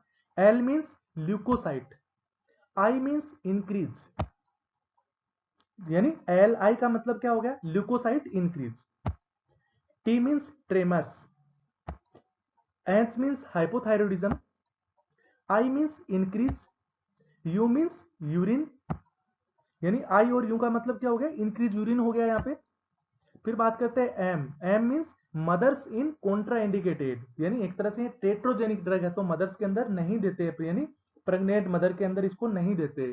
तो ये क्या हो गया, एक तरह से लिथियम का, लिथियम एक तरह से निमोनिक हो गया, यानी लिथियम का लिथियम एक तरह से निमोनिक हो गया, जिसमें एल मीन्स ल्यूकोसाइट इंक्रीज हो गया, ट्रेमर्स हो गया, एच मीन्स हाइपोथायरॉयडिज्म हो गया, और आई यू मीन्स इंक्रीज यूरिन हो गया, और एम मीन्स हो गया मदर्स इन कॉन्ट्रा इंडिकेटेड। शायद लिथियम को पढ़ने के लिए इस निमोनिक को याद रखना बहुत ही इंपॉर्टेंट है। ये कोई वैसे मैंने नहीं बनाया है ये निमोनिक, ये निमोनिक बहुत टाइम पहले से जो अच्छे अच्छे बुक्स के जो राइटर्स है उन्होंने भी इस निमोनिक्स को फॉर्म कर रखा है। तो इस निमोनिक को पढ़ने के कारण से लिथियम को पढ़ना काफी इजी हो जाता है, क्योंकि इस लिथियम के निमोनिक के अंदर इसके जो इंपॉर्टेंट चीजें हैं वो सभी चीजें कवर होती है। इसको अपन डिटेल से आगे देखते हैं नेक्स्ट स्लाइड के ऊपर। एडवर्स इफेक्ट ऑफ लिथियम, जो अपने प्रीवियस स्लाइड के अंदर निमोनिक देखा था, इसको अपन डिटेल से यदि एक्सप्लेनेशन इसका देखें तो जैसे सबसे पहले आई, जो लिथियम के अंदर एल और आई पढ़ा था, और एल और आई से क्या हो रहा था, ल्यूकोसाइड इंक्रीज हो रहा था। तो ल्यूकोसाइड को कैसे इंक्रीज करता है, देखो कैंसर पेशेंट के अंदर कीमोथेरेपी देते हैं अपन, और जो केमोथेरेपेटिक जो ड्रग होते हैं उनका सबसे बड़ा साइड इफेक्ट होता है ल्यूकोसाइटोपिनिया। जब किसी पेशेंट को, कैंसर वाले पेशेंट को कीमोथेरेपी दी जाती है, क्लियर है। अब जब कैंसर के पेशेंट को कीमोथेरेपी देते हैं तो कीमोथेरेपी का सबसे बड़ा साइड इफेक्ट क्या है, ल्यूकोसाइटोपिनिया, यानी न्यूट्रोपिनिया कोज करती है, ल्यूकोसाइटोपिनिया कोज करती है, पेनसाइटोपिनिया कोज करती है। क्यों करती है, वहां पे जो कैंसर जो सेल होती है इनके साथ में ही अपनी नॉर्मल सेल भी डैमेज होती है कीमोथेरेपी से, और उनके कारण से ऑलमोस्ट अपनी जो सभी ब्लड सेल्स है वो कम होती है, आरबीसी, डब्ल्यूबीसी, प्लेटलेट्स, और जो उनकी जो कम होना होता है उसको अपन तीनों सेल्स यदि कम होती है तो उनको अपन पेनसाइटोपिनिया बोलते हैं। बट जो कीमोथेरेपी ड्रग्स होती है उनका यदि अपन यहाँ पे पढ़े, अपन लिथियम पढ़ रहे हैं तो यहाँ पे सिर्फ ल्यूकोसाइटोपिनिया को देखते हैं, तो ये क्या करता है, ल्यूकोसाइटोपिनिया कोज करती है कैंसर ड्रग। और ल्यूकोसाइटोपिनिया क्या होता है, ल्यूकोसाइट डिक्रीज होना। तो यदि वहां पे अपन लिथियम ऐड कर दे, यदि कीमोथेरेपी के साथ अपन अपन लिथियम ऐड कर दे, तो वहां पे क्या होगा, जो कीमोथेरेपेटिक इंड्यूस जो ल्यूकोसाइटोपिनिया है उनको ट्रीट कर देगा, क्योंकि उधर से कीमोथेरेपी तो क्या करेगी, ल्यूकोसाइटोपिनिया कोज करेगी, और जो लिथियम क्या करेगी, ल्यूकोसाइट्स को इंक्रीज करती है, क्योंकि एल और आई से अपन ने क्या देखा, ल्यूकोसाइट्स को इंक्रीज करती है ये। तो ऑलमोस्ट अपने को क्या हो गया, एक तरह से ड्रग ऑफ चॉइस होगी किसकी, कीमोथेरेप्यूटिक ड्रग इंड्यूस्ड ल्यूकोसाइटोपिनिया की, डीओसी की यदि अपन बात करें तो वो होता है जो लिथियम। तो ये अपने क्लियर हो गया। अब अपन बात करते हैं एल और आई के बाद में टी, टी यानी ट्रेमर्स। ट्रेमर्स क्या है, यदि अपने को क्वेश्चन आता है कि लिथियम का सबसे मोस्ट कॉमन साइड इफेक्ट क्या है, काफी बार क्वेश्चन आया हुआ है कि most common side effect of lithium, तो वो क्या होगा, ट्रेमर्स। यदि लिथियम का मोस्ट कॉमन साइड इफेक्ट क्या है, ट्रेमर्स है। और यदि ट्रेमर्स अपन ने और कहीं भी यदि अपन बात करें तो कहां पे होता है, एक इंपॉर्टेंट डिजीज है, कौन सी, जैसे पार्किंसन डिजीज। तो पार्किंसन डिजीज है, इसका भी सबसे मोस्ट कॉमन सिम्टम क्या होता है, ट्रेमर्स होता है। अपन ने यहाँ पार्किंसन डिजीज को क्या क्यों लिखा है, क्योंकि जो ट्रेमर्स ही उसमें होते हैं, ट्रेमर्स ही इनमें होते हैं, और पार्किंसन डिजीज भी बहुत इंपॉर्टेंट टॉपिक है, और लिथियम ड्रग भी एक बहुत ही इंपॉर्टेंट ड्रग है। तो इन दोनों के अंदर ट्रेमर्स है वो थोड़ा कॉमन है, तो इनको अपन एक साथ लिखने से क्या होगा, अपने माइंड के अंदर एक साथ याद ज्यादा रहेगा, ये मेमोरी के अंदर रहेगा। तो जो लिथियम का मोस्ट साइड इफेक्ट क्या हो गया, ट्रेमर्स हो गया, और जो most common symptom of Parkinson disease क्या हो गया, ट्रेमर्स हो गया। अब अपन बात करते हैं हाइपोथायरॉयडिज्म। लिथियम क्या कोज करता है, हाइपोथायरॉयडिज्म कोज करवाता है। यदि बच्चों के अंदर, चिल्ड्रंस के अंदर हाइपोथायरॉयडिज्म हो जाता है तो उसको एक टर्म से जाना जाता है, उसको बोलते हैं क्रेटिनिज्म। क्रेटिनिज्म आपने पढ़ा होगा, क्रेटिनिज्म किसको बोलते हैं, चिल्ड्रंस के अंदर हाइपोथायरॉयडिज्म हो जाता है तो उसको अपन क्रेटिनिज्म बोलते हैं। और यदि एडल्ट के अंदर हाइपोथायरॉयडिज्म हो जाता है उसको बोलते हैं अपन माइक्सेडिमा। यदि एडल्ट के अंदर हाइपोथायरॉयडिज्म हो गया तो उसको बोलेंगे माइक्सेडिमा। तो ये क्या करवाता है, जो लिथियम है इसका most common side effect related with lithium यदि अपन से पूछा जाए तो वो क्या होता है, हाइपोथायरॉयडिज्म। क्वेश्चन यदि ऐसा आता है कि most important side effect of lithium related to endocrine disease, तो वहां पे क्या होगा, हाइपोथायरॉयडिज्म। इस तरह से काफी बार क्वेश्चन आया हुआ है एग्जाम के अंदर कि most common side effect of lithium related to endocrine disease, तो वहां पे क्या होगा, हाइपोथायरॉयडिज्म। तो लिथियम हाइपोथायरॉयडिज्म कोज करवाती है। अपन नेक्स्ट स्लाइड के अंदर देखते हैं एडवर्स इफेक्ट ऑफ लिथियम के अंदर इंक्रीज यूरिन, LITHI, IUM आता है, तो सो आई है अगला, उससे क्या होगा, इंक्रीज यूएम, इंक्रीज यूरिन, यानी आई और यू का क्या मतलब हो गया, इंक्रीज यूरिन। जो लिथियम है वो लिथियम क्या करवाएगी, यूरिन को इंक्रीज करवाती है। और यूरिन का इंक्रीज कैसे होता है इसको अपन यहाँ पे कंसेप्ट बेसिस देखेंगे। लिथियम कोज डायबिटीज इंसिपाइडस, क्या है, लिथियम क्या कोज करवाती है, डायबिटीज इंसिपाइडस कोज करवाती है। डायबिटीज इंसिपाइडस में होता क्या है, जो एडीएच का लेवल होता है, जो एडीएच का लेवल होता है वो अपनी बॉडी के अंदर कम हो जाता है। यानी एडीएच क्या है, एंटी डायबिटिक हार्मोन। यानी एडीएच क्या है, एंटी डायबिटिक हार्मोन। ये कहां से रिलीज होता है, पोस्टीरियर पिट्यूटरी से।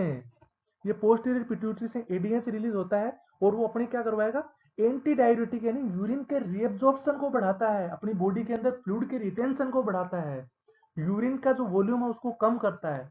तो इसके अंदर डायबिटीज इंसिपाइडस एक वो डिजीज कंडीशन है जिसके अंदर एडीएच का ऑलरेडी पीछे से लेवल होता है वो कम हो जाता है। तो वहां पे जो किडनीज के नेफ्रॉन्स वगैरह है वहां पे एडीएच कम मिलेगा, तो वहां पे यूरिन का प्रोडक्शन ज्यादा होगा, यानी वहां पे यूरिन ज्यादा बनेगा। क्यों, क्योंकि रीअब्जॉर्प्शन है वो कम होगा एडीएच की कम परसेंटेशन के कारण से। तो यहाँ पे डायबिटीज इंसिपाइडस कोज करवाता है लिथियम, और जिसके कारण से यूरिन ज्यादा आएगा, तो ये ऑलमोस्ट यूरिन को बढ़ाता है। Because lithium bind on ADH receptor. अब लिथियम यदि कम क्यों होता है इसके अंदर, डायबिटीज इंसिपाइडस क्यों होता है, क्योंकि जहां पे किडनी के अंदर जिस जगह पे एडीएच की जो रिसेप्टर बाइंड करते हैं, एडीएच जिस जगह पे बाइंड होना होता है, एंटी डायबिटिक हार्मोन्स को जिस जगह पे बाइंड होना होता है और यूरिन के रीअब्जॉर्प्शन को बढ़ाना होता है, फ्लूइड रिटेंशन को बढ़ाना होता है, उस जगह जाके लिथियम बाइंड हो जाएगा। और वहां पे लिथियम बाइंड हो जाएगा तो एडीएच बाइंड नहीं हो पाएगा वहां पे, और जिस कारण से यूरिन की वॉल्यूम ज्यादा आएगी। So ADH function impaired and increase urine. समझ में आ गया। अब अपन बात करते हैं मदर्स इन कॉन्ट्राइंडिकेटेड। जो लिथियम होती है ये क्या करती है, मदर्स के अंदर या प्रेग्नेंट मदर के अंदर कॉन्ट्राइंडिकेटेड होती है। क्यों होती है, वो सभी ड्रग्स जो मदर्स के अंदर कॉन्ट्राइंडिकेटेड होती है, प्रेगनेंसी के अंदर कॉन्ट्राइंडिकेटेड होती है, उनको अपन बोलते हैं ट्रेट्रोजेनिक ड्रग। ट्रेट्रोजेनिक ड्रग बोलते हैं इनको अपन, एक तरह से टर्म है ट्रेट्रोजेनिक ड्रग। तो जो लिथियम क्या है, एक तरह से ट्रेट्रोजेनिक है। क्वेश्चन आता है लिथियम कैसी ड्रग है, ट्रेट्रोजेनिक ड्रग है। कैसे ट्रेट्रोजेनिक है, ये क्या कोज करवाती है उसके बारे में पढ़ेंगे। Because lithium is teratogenic drug, lithium cause Ebstein anomaly. Ebstein anomaly काफी बार क्वेश्चन आया हुआ है, वो बहुत इंपॉर्टेंट टर्म है जिसको अपन ट्राइकैप्सिड अट्रेसिया भी बोलते हैं, बट ट्राइकैप्सिड अट्रेसिया को अपन इपस्टेन एनोमली भी बोलते हैं। तो जो लिथियम है वो क्या कोज करती है, यदि प्रेग्नेंट मदर के अंदर अपन देखें तो वहां पे इपस्टेन एनोमली कोज करवाती है। अब सिम्टम्स की बात करें, जो ट्राइकैप्सिड अट्रेसिया है, इपस्टेन एनोमली है, इसके सिम्टम्स क्या क्या होंगे, ये जेवीपी इंक्रीज करता है। जेवीपी क्या है, jugular venous pressure, jugular venous pressure. ये क्या करवाएगी, जुगुलर वेनस प्रेशर को इंक्रीज करवाएगी, और इसके साथ ही साथ क्या कोज करवाएगी, हिपेटोमेगाली कोज करवाएगी। क्योंकि जब भी इंक्रीज जेवीपी होगा, जब ट्राइकैप्सिड एट्रेसिया क्या होता है, जो ट्राइकैप्सिड वाल होते हैं, ट्राइकैप्सिड वाल कहां पाए जाएंगे, राइट हार्ट के अंदर, राइट साइड ऑफ हार्ट के अंदर। राइट हार्ट के कहां पे, राइट एट्रियम और राइट वेंट्रिकल के बीच में क्या होगा, ट्राइकैप्सिड वाल होता है। और जो ट्राइकैप्सिड एट्रेसिया क्या होते हैं, जो ऑलमोस्ट जो ट्राइकैप्सिड वाल होती है उसकी साइज डिक्रीज हो जाती है, जिसके कारण से राइट एट्रियम की पंपिंग से जो ब्लड है वो राइट वेंट्रिकल्स में नहीं जा पाएगा प्रॉपरली, और जब नहीं जा पाएगा तो उसके कारण से क्या होगा, बैक फ्लो होगा। क्या होगा, बैक फ्लो होगा। किसके द्वारा, यानी राइट एट्रियम से। राइट एट्रियम से बैक फ्लो होगा तो कहाँ प्रेशर बढ़ेगा, जो जेवीपी यानी जुगुलर वेन होती है, जुगुलर वेन का प्रेशर होगा वो इंक्रीज हो जाएगा, जेवीपी इंक्रीज होगा। और जेवीपी इंक्रीज होगा तो उसके साथ ही साथ क्या होगा, जो अपनी इंफीरियर वेना केवा और सुपीरियर वेना केवा होती है, अब इंफीरियर वेना केवा का प्रेशर भी बढ़ेगा। और जब इंफीरियर वेना केवा का प्रेशर बढ़ेगा तो उसके कारण से लीवर के अंदर ब्लड फील होगा, लीवर का प्रेशर भी बढ़ेगा, यानी लीवर का प्रेशर भी बढ़ेगा। और जब लीवर का प्रेशर बढ़ेगा तो उसको अपन क्या बोलेंगे, हिपेटोमेगाली। उसको क्या बोलेंगे, हिपेटोमेगाली। तो उससे हिपेटोमेगाली हो गया। तो ये इसके मोस्ट कॉमन सिम्टम्स है। यदि एपस्टेन अनोमली के सिम्टम्स की बात करें तो इंक्रीज जेवीपी और हिपेटोमेगाली इसके मोस्ट कॉमन सिम्टम्स है। अब अपन बात करते हैं नेक्स्ट स्लाइड के अंदर। हाँ, इसके लिए एक चीज और है, यदि मेनिया के अंदर, यदि प्रेगनेंसी के अंदर मेनिया हो गया तो उसको अपन लिथियम तो देते नहीं है, तो वहां पे ड्रग ऑफ चॉइस क्या होगी। यदि मेनिया है किसी प्रेग्नेंट मदर को तो उस कंडीशन में लिथियम तो दे नहीं सकते, क्योंकि वहां पे वो टेट्रोजेनिक इफेक्ट कोज करती है।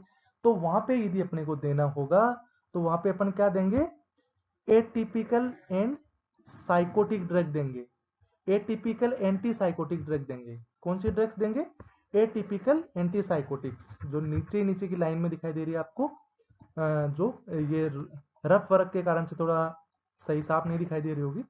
But mania in pregnancy DOC, यदि प्रेगनेंसी के अंदर ड्रग ऑफ चॉइस पूछे यदि मेनिया की, तो वो क्या होगी, एटिपिकल एंटीसाइकोटिक्स वहां पे अपन देंगे। अब अपन नेक्स्ट स्लाइड में चलते हैं। क्यों देंगे ये एटिपिकल एंटीसाइकोटिक, सेपर then anti epileptic and lithium. जो एंटी एपिलेप्टिक कौन सी, जैसे बेंजोडाइजापिन वगैरह देते हैं एक्यूट मेनिया के अंदर, तो क्या वो क्यों नहीं दे सकते यहाँ पे, एंटी एपिलेप्टिक है वो भी टेट्रोजेनिक होती है और लिथियम भी टेट्रोजेनिक होती है, इसलिए यहाँ पे एटिपिकल एंटीसाइकोटिक्स देंगे। ये ज्यादा कम इफेक्टिव होती है बट सेफ होती है। अब अपन यहाँ पे बात करते हैं, जो अपना नेक्स्ट टॉपिक है वो है लिथियम टॉक्सिसिटी। जो लिथियम यदि अपन ने दिया, लिथियम की थेरापेटिक मॉनिटरिंग बहुत कंपलसरी होती है, नेसेसरी होती है, बट फिर भी यदि लिथियम की टॉक्सिसिटी होगी तो उस लिथियम की टॉक्सिसिटी को डिफाइन करेंगे कि कितने टाइप की होती है, क्या ट्रीटमेंट देंगे, कैसे होती है। लिथियम के अंदर लिथियम की टॉक्सिसिटी भी बहुत इंपॉर्टेंट है। यदि अकॉर्डिंग ड्यूरेशन अपन देखें, ड्यूरेशन के अकॉर्डिंग अपन देखें तो दो तरह की होती है लिथियम की टॉक्सिसिटी, एक होती है एक्यूट लिथियम टॉक्सिसिटी, एक होती है क्रोनिक लिथियम टॉक्सिसिटी। अब एक्यूट लिथियम टॉक्सिसिटी होती है तो उसके अंदर अपन कैसे उसको डिफरेंशिएट करेंगे, देखो अचानक से यदि लिथियम की टॉक्सिसिटी होगी तो वहां पे मोस्टली जीआईटी सिम्टम्स देखने को मिलते हैं, बहुत इंपॉर्टेंट है। कौन से सिम्टम्स देखने को मिलेंगे, जीआईटी सिम्टम्स वहां पे देखने को मिलेंगे। जैसे एग्जांपल्स देखें तो जैसे नोजिया होगी, वोमिटिंग हो गया, डायरिया हो गया, पोलीयूरिया हो गया। तो जो नोजिया, वोमिटिंग, डायरिया और पोलीयूरिया है ये क्या है, जीआईटी सिम्टम्स है और ये कहाँ देखने को मिलेंगे, एक्यूट लिथियम की टॉक्सिसिटी के अंदर। अब बात करते हैं क्रोनिक लिथियम की टॉक्सिसिटी की। तो जो क्रोनिक लिथियम की टॉक्सिसिटी यदि होगी तो वहां पे अपने को सीएनएस सिम्टम्स देखने को मिलेंगे, यानी सीएनएस में सेंट्रल नर्वस सिस्टम के जो सिम्टम्स होंगे वो देखने को मिलेंगे। कौन कौन से, जैसे कंफ्यूजन देखने को मिलेगा, सीजर्स मिलेगा, हेलुसिनेशन मिलेगा। जो कंफ्यूजन, सीजर्स और हेलुसिनेशन देखने को मिलेगी ये बहुत डेंजर सिम्टम्स होते हैं और ये क्रोनिक लिथियम टॉक्सिसिटी के अंदर देखने को मिलते हैं। तो ये तो हो गया अकॉर्डिंग ड्यूरेशन। अब अपन बात करेंगे लिथियम की टॉक्सिसिटी के बारे में। तो जो लिथियम की टॉक्सिसिटी है उसको अपन अकॉर्डिंग टू थेरापेटिक रेंज देखेंगे कि थेरापेटिक रेंज है वो कितने से अबोव होगी, तो उसको अपन दूसरा नाम देंगे। और जो कितना, यानी माइल्ड, मॉडरेट और सीवियर, जो थेरापेटिक रेंज होती है उनके अकॉर्डिंग लिथियम की टॉक्सिसिटी तीन तरह की होती है, माइल्ड, और दूसरी होती है मॉडरेट, और तीसरी होती है सीवियर। माइल्ड, मॉडरेट और सीवियर।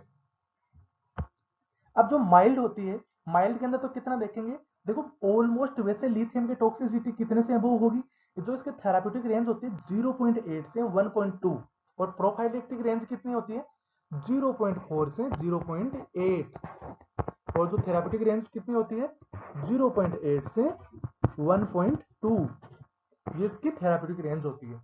बट यदि 1.5 MUQ पर लीटर से अबोव हो जाती है इसकी थेरापेटिक रेंज तो उसको अपन बोलेंगे माइल्ड टॉक्सिसिटी ऑफ लिथियम। और यदि मॉडरेट की अपन बात करें तो मॉडरेट के अंदर कितने से अबव हो जाएगी, 2 से। बट यदि सबसे पहले माइल्ड को अपन देख लेते हैं तो 1.5 MEQ पर लीटर से अबव है तो माइल्ड उसको लिथियम टॉक्सिसिटी बोलेंगे। या जैसे 1.5 से 2 MEQ पर लीटर होता है तो उसको अपन माइल्ड टॉक्सिसिटी बोलेंगे। इसके सिम्टम्स की बात करें कि माइल्ड टॉक्सिसिटी यदि है तो उसके अंदर कौन कौन से सिम्टम्स देखने को मिलेंगे, तो उसमें माइल्ड ट्रेमर्स मिलेंगे, क्योंकि टॉक्सिसिटी यदि माइल्ड है, कम है, तो उस कंडीशन में ट्रेमर्स तो होंगे, क्योंकि ये मोस्ट कॉमन साइड इफेक्ट है ड्रग्स का या मोस्ट कॉमन टॉक्सिसिटी का साइन है, बट वो माइल्ड मिलेगा, यानी माइल्ड ट्रेमर्स बोलेंगे इसको, अकेला ट्रेमर्स नहीं बोल सकते। इसके साथ ही साथ इससे लिथियम की टॉक्सिसिटी से पेशेंट के अंदर लिथार्जी मिलेगा और इसके साथ मसल वीकनेस दिखाई देगी, माइल्ड एट्रेसिया दिखाई देगा। अब अपन बात करते हैं मॉडरेट की, तो मॉडरेट में कितना होगा, 2 MEQ पर लीटर से यदि अबोव रेंज मिलती है इसकी थेरापेटिक रेंज, तो उसको अपन क्या बोलेंगे, मॉडरेट टॉक्सिसिटी ऑफ लिथियम। या फिर अपन 2 से 2.5 देखने को मिलती है, जो इसकी थेरापेटिक रेंज है वो 2 से 2.5 है, तो उस कंडीशन में भी उसको लिथियम की टॉक्सिसिटी की मॉडरेट कंडीशन में मानेंगे। यदि इसके सिम्टम्स की बात करें तो इसके अंदर GIT सिम्टम्स होते हैं, इसके अंदर GIT सिम्टम्स दिखाई देते हैं। कौन कौन से, नोजिया, वोमिटिंग, डायरिया और पोलीयूरिया, क्योंकि ये इंक्रीज यूरिन करती है तो पोलीयूरिया भी इसके अंदर देखने को मिलेगा। फिर बात करते हैं सीवियर की, यानी सीवियर लिथियम टॉक्सिसिटी बहुत इंपॉर्टेंट है, क्योंकि सीवियर लिथियम टॉक्सिसिटी बहुत ही ज्यादा खतरनाक होती है, इससे पेशेंट की डेथ तक हो सकती है। तो जो ब्लड लिथियम लेवल कितने से अबव हो जाएगा इसके अंदर, 2.5 MEQ पर लीटर से यदि अबव हो जाता है तो उसको अपन सीवियर लिथियम टॉक्सिसिटी बोलेंगे।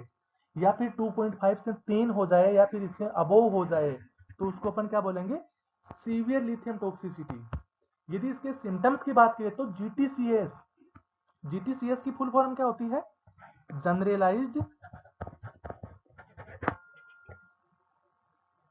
Generalised tonic clonic seizure, tonic clonic seizure, generalized tonic clonic seizure, GTCS की फुल फॉर्म होती है। तो GTCS कोज हो सकता है और क्या हो सकता है, ओलिगोयूरिया हो सकता है। अब देखो सबसे इंपॉर्टेंट बात क्या है यहाँ पे, लिथियम की टॉक्सिसिटी से या लिथियम का सबसे मोस्ट साइड इफेक्ट की बात करें तो वहां पे यूरिन बढ़ता है, इंक्रीज यूरिन देखने को मिलता है। बल यहाँ पे एक ट्विस्ट आ रहा है कि सीवियर लिथियम की टॉक्सिसिटी होगी तो वहां पे ओलिगोयूरिया देखने को मिलेगा। क्यों देखने को मिलेगा, कि जो वहां पे उसके रिसेप्टर है उन रिसेप्टर पे कंप्लीट लिथियम बाइंड हो जाएगी, और लिथियम बाइंड हो जाएगी तो वहां पे क्या करवाएगी, ओलिगोयूरिया कोज करवाएगी, वहां पे क्या करवाएगी, ओलिगोयूरिया कोज करवाएगी वहां पे। और जब माइल्ड और मॉडरेट टॉक्सिसिटी होगी तो वहां पे पोलीयूरिया देखने को मिलेगा, बट सीवियर लिथियम की टॉक्सिसिटी के अंदर ओलिगोयूरिया देखने का मिलेगा। ये इंपॉर्टेंट है, यहाँ पे कंफ्यूजन होने वाली बात नहीं है। माइल्ड मॉडरेट के अंदर polyuria and severe lithium toxicity के अंदर ओलिगोयूरिया। और जो GTCS है वो सीवियर टॉक्सिसिटी के अंदर मोस्ट कॉमन सिम्टम है। वो GTCS यदि अपन ऐसे बात करें कि लो लिथियम टॉक्सिसिटी के अंदर most common cause of death की बात करें तो वो क्या है, GTCS, यानी जनरलाइज्ड टोनिक क्लोनिक सीजर्स के कारण पेशेंट की डेथ भी हो सकती है। और लिथियम टॉक्सिसिटी के अंदर यदि किसी पेशेंट की डेथ होती है तो उसका मोस्ट कॉमन कोज क्या होता है, GTCS ही होता है। तो most common cause of death in lithium toxicity is GTCS। हम नेक्स्ट स्लाइड पे चलते हैं।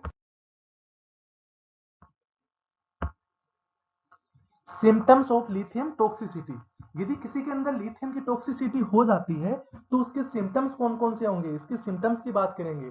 कुछ सिम्टम्स तो अपन पढ़ चुके हैं कि एक्यूट लिथियम टॉक्सिसिटी में कौन सा होगा, क्रोनिक के अंदर कौन से होंगे, माइल्ड मॉडरेट सीवियर के अंदर कौन कौन से सिम्टम्स आएंगे। बल्कि सभी सिस्टम वाइज अपन सिम्टम्स को एक जगह यदि अपन पढ़े तो उसके अंदर सबसे पहले पढ़ेंगे GIT के सिम्टम्स। तो GIT के कौन कौन से सिम्टम्स होते हैं, नोजिया, वोमिटिंग, एनोरेक्सिया, ये 3 सिम्टम्स होते हैं वो मोस्ट कॉमन सिम्टम होते हैं किसके, GIT के। फिर बात करते हैं CNS के, तो CNS के कौन कौन से होते हैं, ट्रेमर्स और सीजर्स, यानी उसके अंदर ट्रेमर्स मिलेंगे। ट्रेमर्स तो लिथियम टॉक्सिसिटी में होता ही होता है। इसके साथ ही साथ GTCS होता है, वो क्या एक तरह से सीजर्स है, जनरलाइज्ड टोनिक क्लोनिक सीजर्स है। तो ट्रेमर्स और GTCS भी बोल सकते हैं सीजर्स की जगह। तो ये क्या है, इसका CNS के मोस्ट कॉमन साइड इफेक्ट है या सिम्टम्स है। और यदि अपन सीवीएस की बात करें तो सीवीएस के अंदर क्या होगा, अरिथमिया देखने को मिलेगा। इसके अंदर क्या देखने को मिलेगा, अरिथमिया देखने को मिलेगा। तो इसके अंदर अरिथमिया देखने को मिलेगा। इसके साथ ही साथ यदि एंडोक्राइन की बात करें तो एंडोक्राइन के अंदर मोस्ट कॉमन साइड इफेक्ट क्या है इसका, हाइपोथायरॉयडिज्म कोज करता है। ये एंडोक्राइन में क्या करता है, हाइपोथायरॉयडिज्म कोज करवाता है। और यदि बच्चों के अंदर करवाएगा तो उसको क्या बोलेंगे अपन, क्रेटिनिज्म। और यदि एडल्ट के अंदर होगा तो उसको अपन क्या बोलेंगे, माइक्सेडिमा। तो ये एंडोक्राइन के जो सिम्टम्स है। फिर बात करते हैं एक्सक्रीटरी सिम्टम्स की बात, इस सिस्टम की बात करें तो एक्सक्रीटरी में कौन कौन से सिम्टम्स आते हैं, नेफ्रोटॉक्सिसिटी कोज करवाता है। ये क्या करवाता है, नेफ्रोटॉक्सिसिटी, यानी नेफ्रॉन्स के अंदर सबसे ज्यादा टॉक्सिसिटी होती है, वहां पे जाके बाइंड हो जाता है। और क्या करवाता है, डायबिटीज इंसिपाइडस कोज करवाता है। डायबिटीज इंसिपाइडस कैसे कोज करवाता है, यानी वहां पे जो पोस्टीरियर पिट्यूटरी होगी वहां से एडीएच जो रिलीज होता है उसको बाइंड नहीं हो देने देगा, क्योंकि वहां पे लिथियम खुद बाइंड हो जाएगा तो वहां एडीएच को बाइंड नहीं होने देगा एडीएच के रिसेप्टर पे। और एडीएच के रिसेप्टर पे बाइंड नहीं होगा तो ये क्या करेगा, यूरिन का रीअब्जॉर्प्शन नहीं कर पाएगा और जिसके कारण से टॉक्सिसिटी होगी।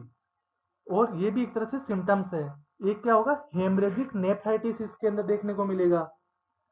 ये हो गया एक्सक्रीटरी की। अब अपन बात करें स्किन के भी कुछ सिम्टम्स देखने को मिलते हैं, जैसे पसोरियासिस देखने को मिलता है, एक्नी देखने को मिलती है, रेसेस देखने को मिलते हैं, और साथ ही साथ एलोपेशिया भी देखने को मिलता है। काफी बार क्वेश्चन पुटअप होता है, एलोपेशिया के बारे में भी पूछा गया है। जो एलोपेशिया है वो क्या है, लिथियम की टॉक्सिसिटी का सिम्टम्स है स्किन का। और यदि एलोपेशिया की और सबसे बड़ी बात करें तो किसका मोस्ट कॉमन साइड इफेक्ट किसका है, कीमोथेरेपी का। यदि किसी पेशेंट को कीमोथेरेपी चलती है तो उस कंडीशन में भी वहां का मोस्ट कॉमन साइड इफेक्ट क्या है, एलोपेशिया होता है। अब अपन बात करते हैं इंक्रीज ल्यूकोसाइट काउंट। ये क्या करता है, ल्यूकोसाइट काउंट को इंक्रीज करता है।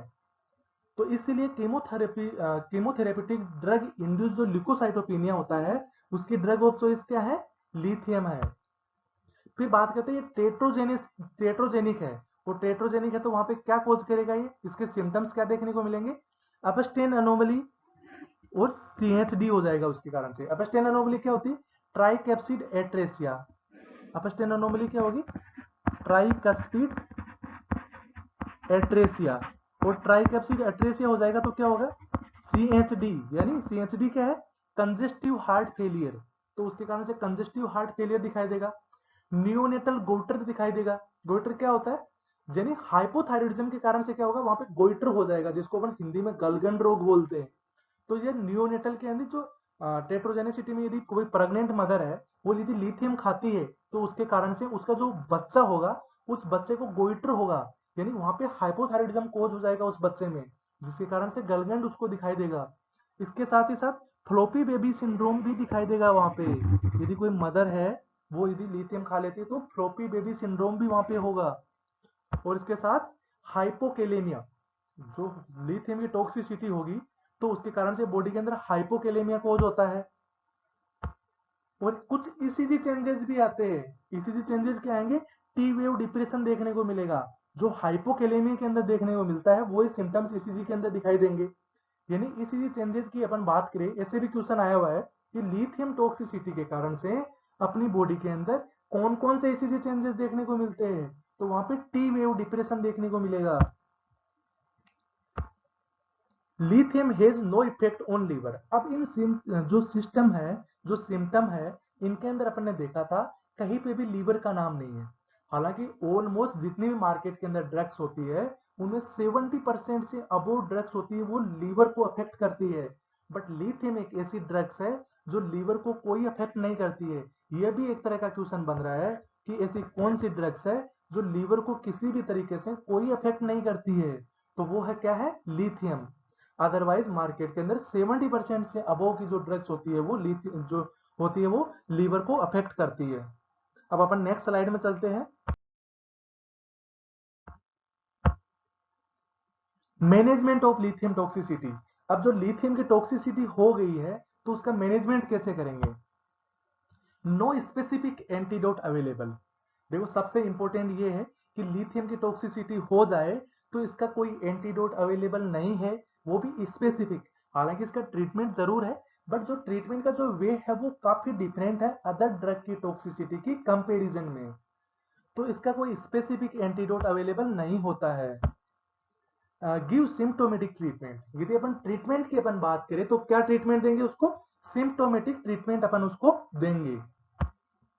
गिव इंट्रावेनस फ्लूइड, यदि लिथियम की टॉक्सिसिटी हो रही है तो उस कंडीशन में इंट्रावेनस फ्लूइड उसको ज्यादा देंगे। क्यों ज्यादा देंगे, वहां पे सीवियर वो वहां पे या फिर पोलीयूरिया देखने को मिलता है। जो लिथियम की टॉक्सिसिटी माइल्ड और मॉडरेट होगी तो उस कंडीशन में क्या होगा, पोलीयूरिया देखने को मिलेगा।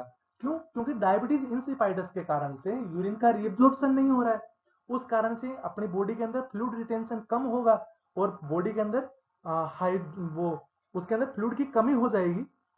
ओके, तो उसके कारण से क्या होगा, इंट्रावेनस फ्लूइड अपन उस पेशेंट को देंगे। गिव ओस्मोटिक डायरेटिक्स, यदि अपन डायरेटिक्स की बात करें तो इसके अंदर कोई भी डायरेटिक्स नहीं देते हैं एक्सेप्ट ओस्मोटिक डायरेटिक्स।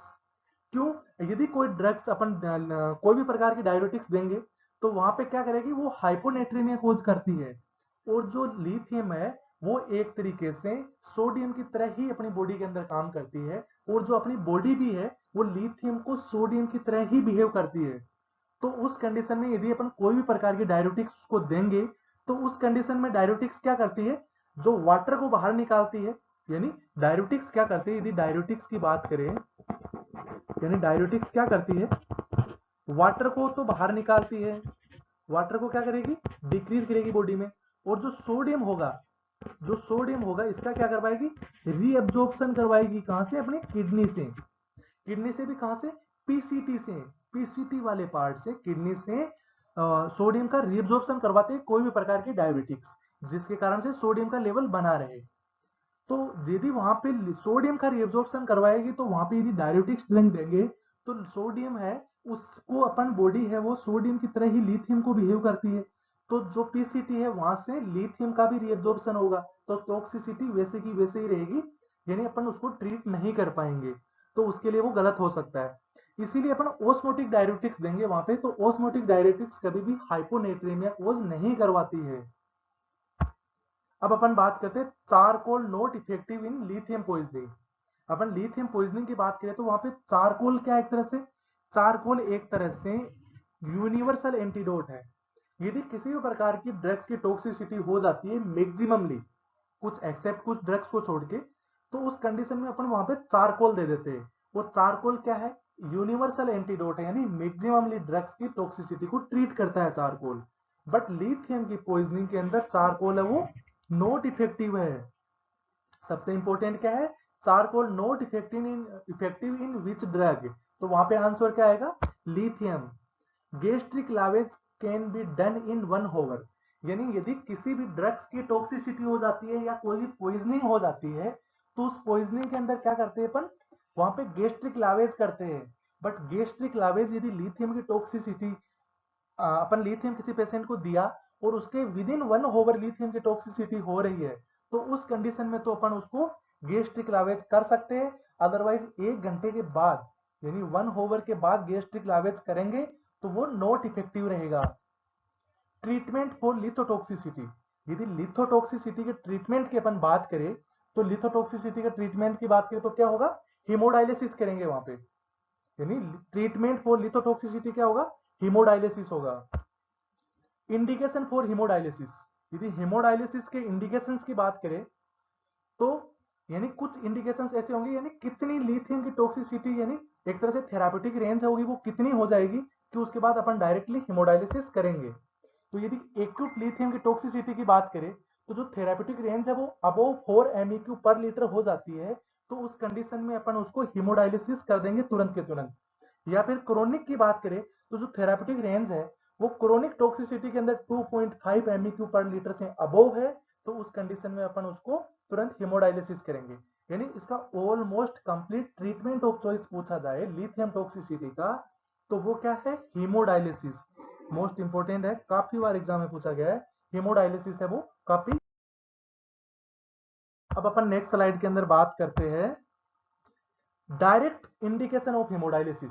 हीमोडायलिसिस की डायरेक्ट इंडिकेशंस की बात करें तो वो क्या होंगे, रीनल फेलियर, यदि इस तरह की डिजीज कंडीशन जिसमें अपने को कुछ करना ही नहीं है, अपने को थेरापेटिक रेंज उसकी देखनी नहीं है, अपने को तुरंत हेमोडायलिसिस कर देना है, तो वो डायरेक्ट इंडिकेशन क्या होगा, रीनल फेलियर हो गया।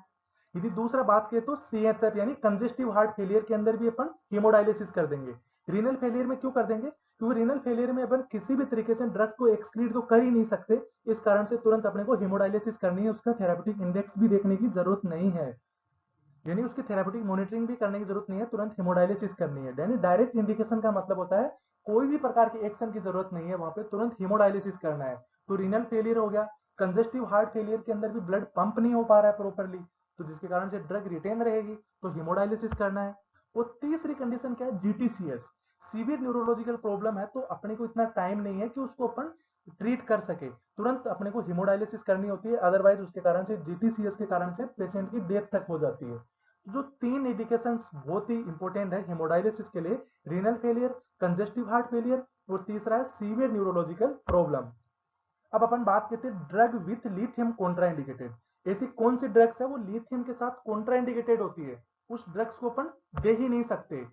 तो diuretics not give with lithium because lithium work as sodium.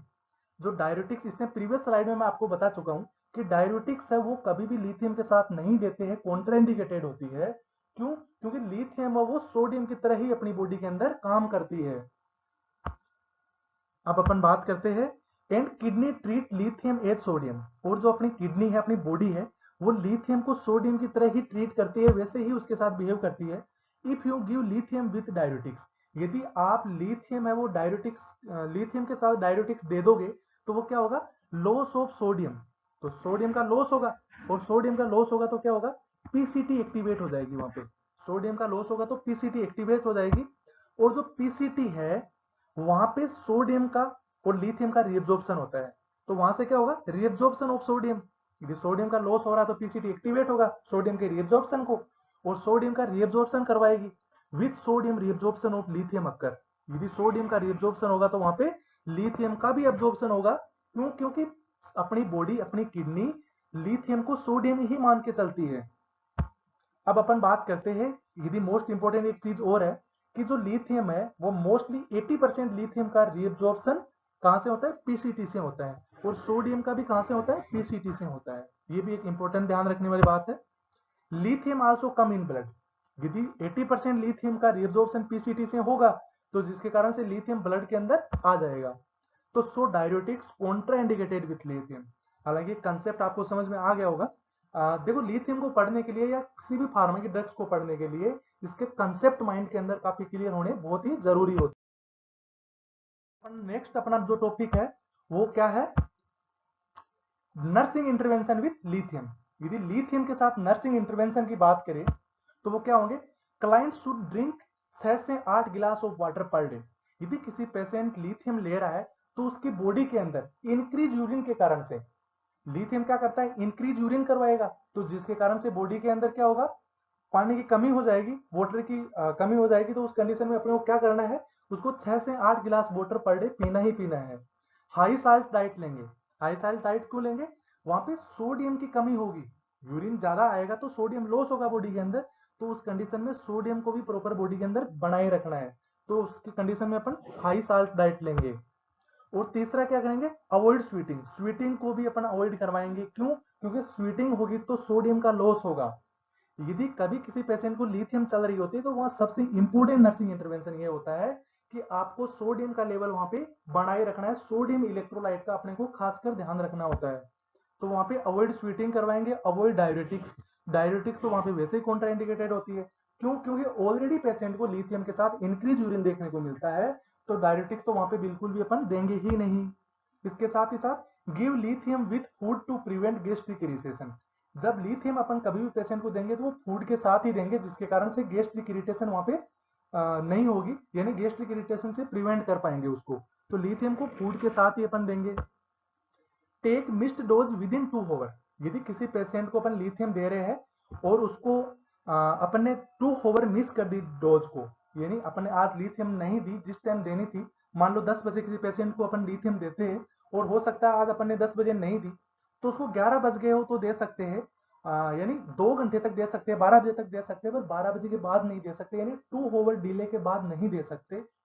Otherwise do not take same day, यानी अपन ने 2 घंटे के अंदर अंदर मिस डोज को ले लिया तो ठीक है, अदरवाइज तो do not take same day, यानी सेम डे उस ड्रग्स को अपन नहीं लेते, अदरवाइज उसके अंदर टॉक्सिसिटी हो जाएगी। Maintain intake output chart, intake output chart maintain करना इसलिए जरूरी है क्योंकि बॉडी के अंदर ऑलरेडी पानी की कमी हो जाती है, वाटर की कमी हो जाती है, तो जिसके कारण से इनटेक आउटपुट से अपने को पता चलता रहे कि बॉडी के अंदर वाटर रिटेंशन है या नहीं है। Fluid intake more than output to prevent lithium toxicity, यदि लिथियम टॉक्सिसिटी से अपने को प्रिवेंट करना है तो उस कंडीशन में जो इनटेक बढ़ाना होगा आउटपुट की कंडीशन में। यदि किसी पेशेंट को 2 लीटर आउटपुट आ रहा है तो वहां पे 3 लीटर फ्लूइड देना होगा उसको, यानी इनटेक ऑलरेडी ज्यादा करवाना है क्योंकि बॉडी के अंदर यूरिन ज्यादा आता है पेशेंट को लिथियम के साथ। यदि मोस्ट इंपोर्टेंट अपन बात करें लिथियम की, कुछ मोस्ट इंपोर्टेंट थिंग्स क्या है। Lithium excreted by kidney, lithium excreted कहां से होता है, किडनी से, और ये क्या करता है, nephrotoxicity occur with lithium toxicity, यदि लिथियम की टॉक्सिसिटी होगी तो वहां पे नेफ्रोटॉक्सिसिटी भी डेवलप होगी। क्यों, क्योंकि ये किडनी से एक्सक्रीट होता है। सो ऑलवेज डू आरएफटी, इसीलिए कभी भी किसी पेशेंट को लिथियम चल रही होती है तो उस कंडीशन में आरएफटी उसको करवानी ही करवानी होती है, यानी lithium function sorry renal function test वहां पे करवाने ही करवाने होते हैं बिफोर गिविंग लिथियम थेरेपी। यदि किसी पेशेंट को लिथियम थेरेपी अपन स्टार्ट करते हैं तो उससे पहले आरएफटी करवाना है अपने को, क्योंकि हो सकता है पेशेंट की रीनल फंक्शन इंपेयर हो तो उस कंडीशन में ड्रग्स की टॉक्सिसिटी हो सकती है, इसलिए उसको अपन लिथियम नहीं देते हैं, तो सबसे पहले आरएफटी करवाना होता है। अब नेक्स्ट स्लाइड देखते हैं, हाफ लाइफ ऑफ लिथियम। यदि लिथियम की हाफ लाइफ की बात करें, यानी ड्रग्स हाफ लाइफ क्या होती है, ड्रग्स की वो मात्रा जो बॉडी के अंदर आधी रह जाए तो उस कंडीशन को अपन बोलते हैं half life, half life of drug. तो लिथियम की हाफ लाइफ कितनी होती है, हाफ लाइफ का कैलकुलेशन क्यों जरूरी होता है कि जो ड्रग्स की डोज होती है, जैसे ओडी बीडी पीडीएस, जो ड्रग्स की डोज होती है उसको अपन कैसे डिसाइड करते हैं, हाफ लाइफ के अकॉर्डिंग। जैसे ही पेशेंट के अंदर हाफ लाइफ होती है उस कंडीशन में उस टाइम अपन उस पेशेंट को डोज देते हैं। तो जो लिथियम की डोज जो हाफ लाइफ होती है वो कितनी होती है, 24 आवर्स, यानी 24 आवर्स बाद अपन यदि किसी पेशेंट को आज अपने ड्रग्स दी है, इसी टाइम नेक्स्ट डे अपन यदि पेशेंट का थेराप्यूटिक ड्रग रेंज मॉनिटरिंग करवाएंगे तो उस कंडीशन में जो ड्रग की जितनी मात्रा अपन ने दी थी उसकी हाफ बॉडी के अंदर देखने को मिलेगी, तो वो क्या है, हाफ लाइफ है। इसीलिए यदि अपने को पेशेंट का यदि ब्लड के अंदर सैंपल लेना है लिथियम का तो वो ड्रग्स को देने के बाद 12 आवर बाद में उसका अपन लेंगे। हाफ लाइफ क्यों जरूरी है, क्योंकि हाफ लाइफ यानी 12 घंटे बाद वो इफेक्ट करेगी, तो 12 घंटे बाद में यदि ड्रग्स को देने के बाद उसका सैंपल अपन लेंगे। अब अपन बात करेंगे complication of lithium toxicity. Lithium की टॉक्सिसिटी से कुछ सीवियर कॉम्प्लिकेशंस भी हो सकती है, उसके बारे में भी देखना बहुत जरूरी है। तो इसका एक मोस्ट इंपोर्टेंट कॉम्प्लिकेशन है जो काफी बार एग्जाम में पूछा जाता है, साइलेंट सिंड्रोम। साइलेंट सिंड्रोम एक ही मोस्ट कॉमन कॉम्प्लिकेशन है, वो क्या है, टॉक्सिसिटी की साइलेंट सिंड्रोम। वैसे जीटीसीएस भी है, जनरलाइज टोनिक क्लोनिक सीजर्स भी, पर उसके कारण से डेथ भी हो सकती है पेशेंट की। पर एक अदर कॉम्प्लिकेशंस की बात करें तो साइलेंट सिंड्रोम भी होता है।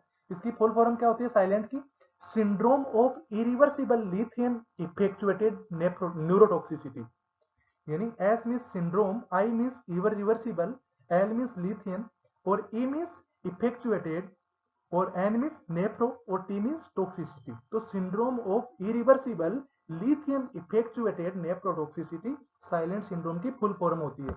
इसमें होता क्या है, in which develop cerebral dysfunction. जो लिथियम की टॉक्सिसिटी होती है इसके अंदर क्या होता है, सेरिब्रल डिसफंक्शन डेवलप हो जाते हैं, सेरिब्रल डिसफंक्शन डेवलप हो जाते हैं, एक्स्ट्रा पिरामिडल सिम्टम्स डेवलप हो जाते हैं, ब्रेन स्टीम डिसफंक्शन हो जाते हैं, डिमेंशिया हो जाता है। तो ये सारे सिम्टम्स होते हैं वो सीएनएस के सिम्टम्स देखने को मिलते हैं इसके अंदर। Prolonged neurological complication of lithium toxicity despite removal of medication. यदि लंबे टाइम तक किसी ड्रग्स को अपन लिथियम को किसी पेशेंट को दे रहे हैं और अचानक से उस ड्रग्स को अपन ने बंद कर दिया तो उसके कारण से जो प्रोलॉन्ग न्यूरोलॉजिकल कॉम्प्लिकेशंस डेवलप होती है उन्हीं को अपन क्या बोलते हैं, साइलेंट सिंड्रोम बोलते हैं। ये क्यों होती है, यदि किसी पेशेंट को लंबे टाइम तक लिथियम चल रही है और उसको अचानक से सडनली अपन बंद कर देते हैं तो जो सीरम लिथियम लेवल है उसका नॉर्मलाइजेशन बॉडी के अंदर नहीं हो पाता है, जिसके कारण से प्रोलॉन्ग न्यूरोलॉजिकल कॉम्प्लिकेशंस डेवलप होती है और उसी को अपन साइलेंट सिंड्रोम नाम दिया गया है। तो ये इसके लिथियम की टॉक्सिसिटी की कॉम्प्लिकेशंस है। Because lithium have slow absorption into CNS making serum concentration unreliable when correlating clinically. जो लिथियम है इसका अपनी बॉडी के अंदर जो स्लो अब्जॉर्प्शन होता है, अब्जॉर्प्शन बहुत स्लो होता है, जिसके कारण से जो सीएनएस सेंट्रल नर्वस सिस्टम होता है वो सीरम कंसंट्रेशन लेवल होता है उसको अनरिलायबल कर पाता है, जिसके कारण से क्लिनिकली उसको रिलेटिंग नहीं कर पाता है। इसके कारण से लिथियम की टॉक्सिसिटी के कारण से ये कॉम्प्लिकेशन डेवलप होती है। ये लिथियम हो गया। शायद पूरे कंप्लीट लेक्चर के बाद में मेरे को नहीं लगता कि इसमें कुछ लिथियम का कोई क्वेश्चन छूट गया होगा। मोस्टली सब चीजें इसमें अपन कवर कर चुके हैं। यदि आप Jatin medical and nursing academy channel पे नए हैं तो चैनल को सब्सक्राइब जरूर कीजिएगा और बेल आइकन को जरूर प्रेस कीजिए, जिसके कारण से हमारी जो भी नई आने वाली वीडियोज होगा उनका नोटिफिकेशन आपको मिल जाएगा। तो बेल आइकन को जरूर प्रेस कर लीजिए। इसके साथ ही साथ वीडियो को लाइक जरूर कीजिए और शेयर भी कीजिए, जिसके कारण से हमें भी मोटिवेशन मिलेगा। इसके साथ ही साथ आप वीडियो के कमेंट सेक्शन के अंदर जाके कमेंट करके हमें जरूर बताएं कि आपको वीडियो कैसी लगी, जिसके कारण से हम जल्दी ही नई वीडियोस बना पाए।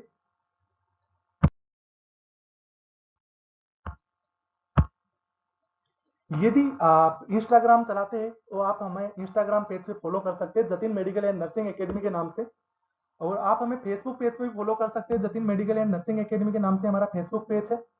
और यदि आप हमारे व्हाट्सएप ग्रुप की ब्रॉडकास्टिंग सर्विस में ऐड होना चाहते हैं तो हमें 9413722120 हमारा व्हाट्सएप नंबर है। इस नंबर पे आप अपना नाम मैसेज कर सकते हैं, जिसके कारण से हम हमारे व्हाट्सएप नंबर की जो ब्रॉडकास्टिंग सर्विस है उसमें आपका नंबर ऐड कर देंगे, जिसके कारण से जो भी हमारी नई वीडियोज होगी या जो क्लासेज का जो शेड्यूल होगा, आगे ऑनलाइन टेस्ट सीरीज का भी शेड्यूल होने वाला है, तो उस तरह की कोई भी इंफॉर्मेशन होगी तो आपको ब्रॉडकास्टिंग सर्विस के द्वारा मैसेज के अंदर इन्फॉर्म कर दिया जाएगा। Thank you friends.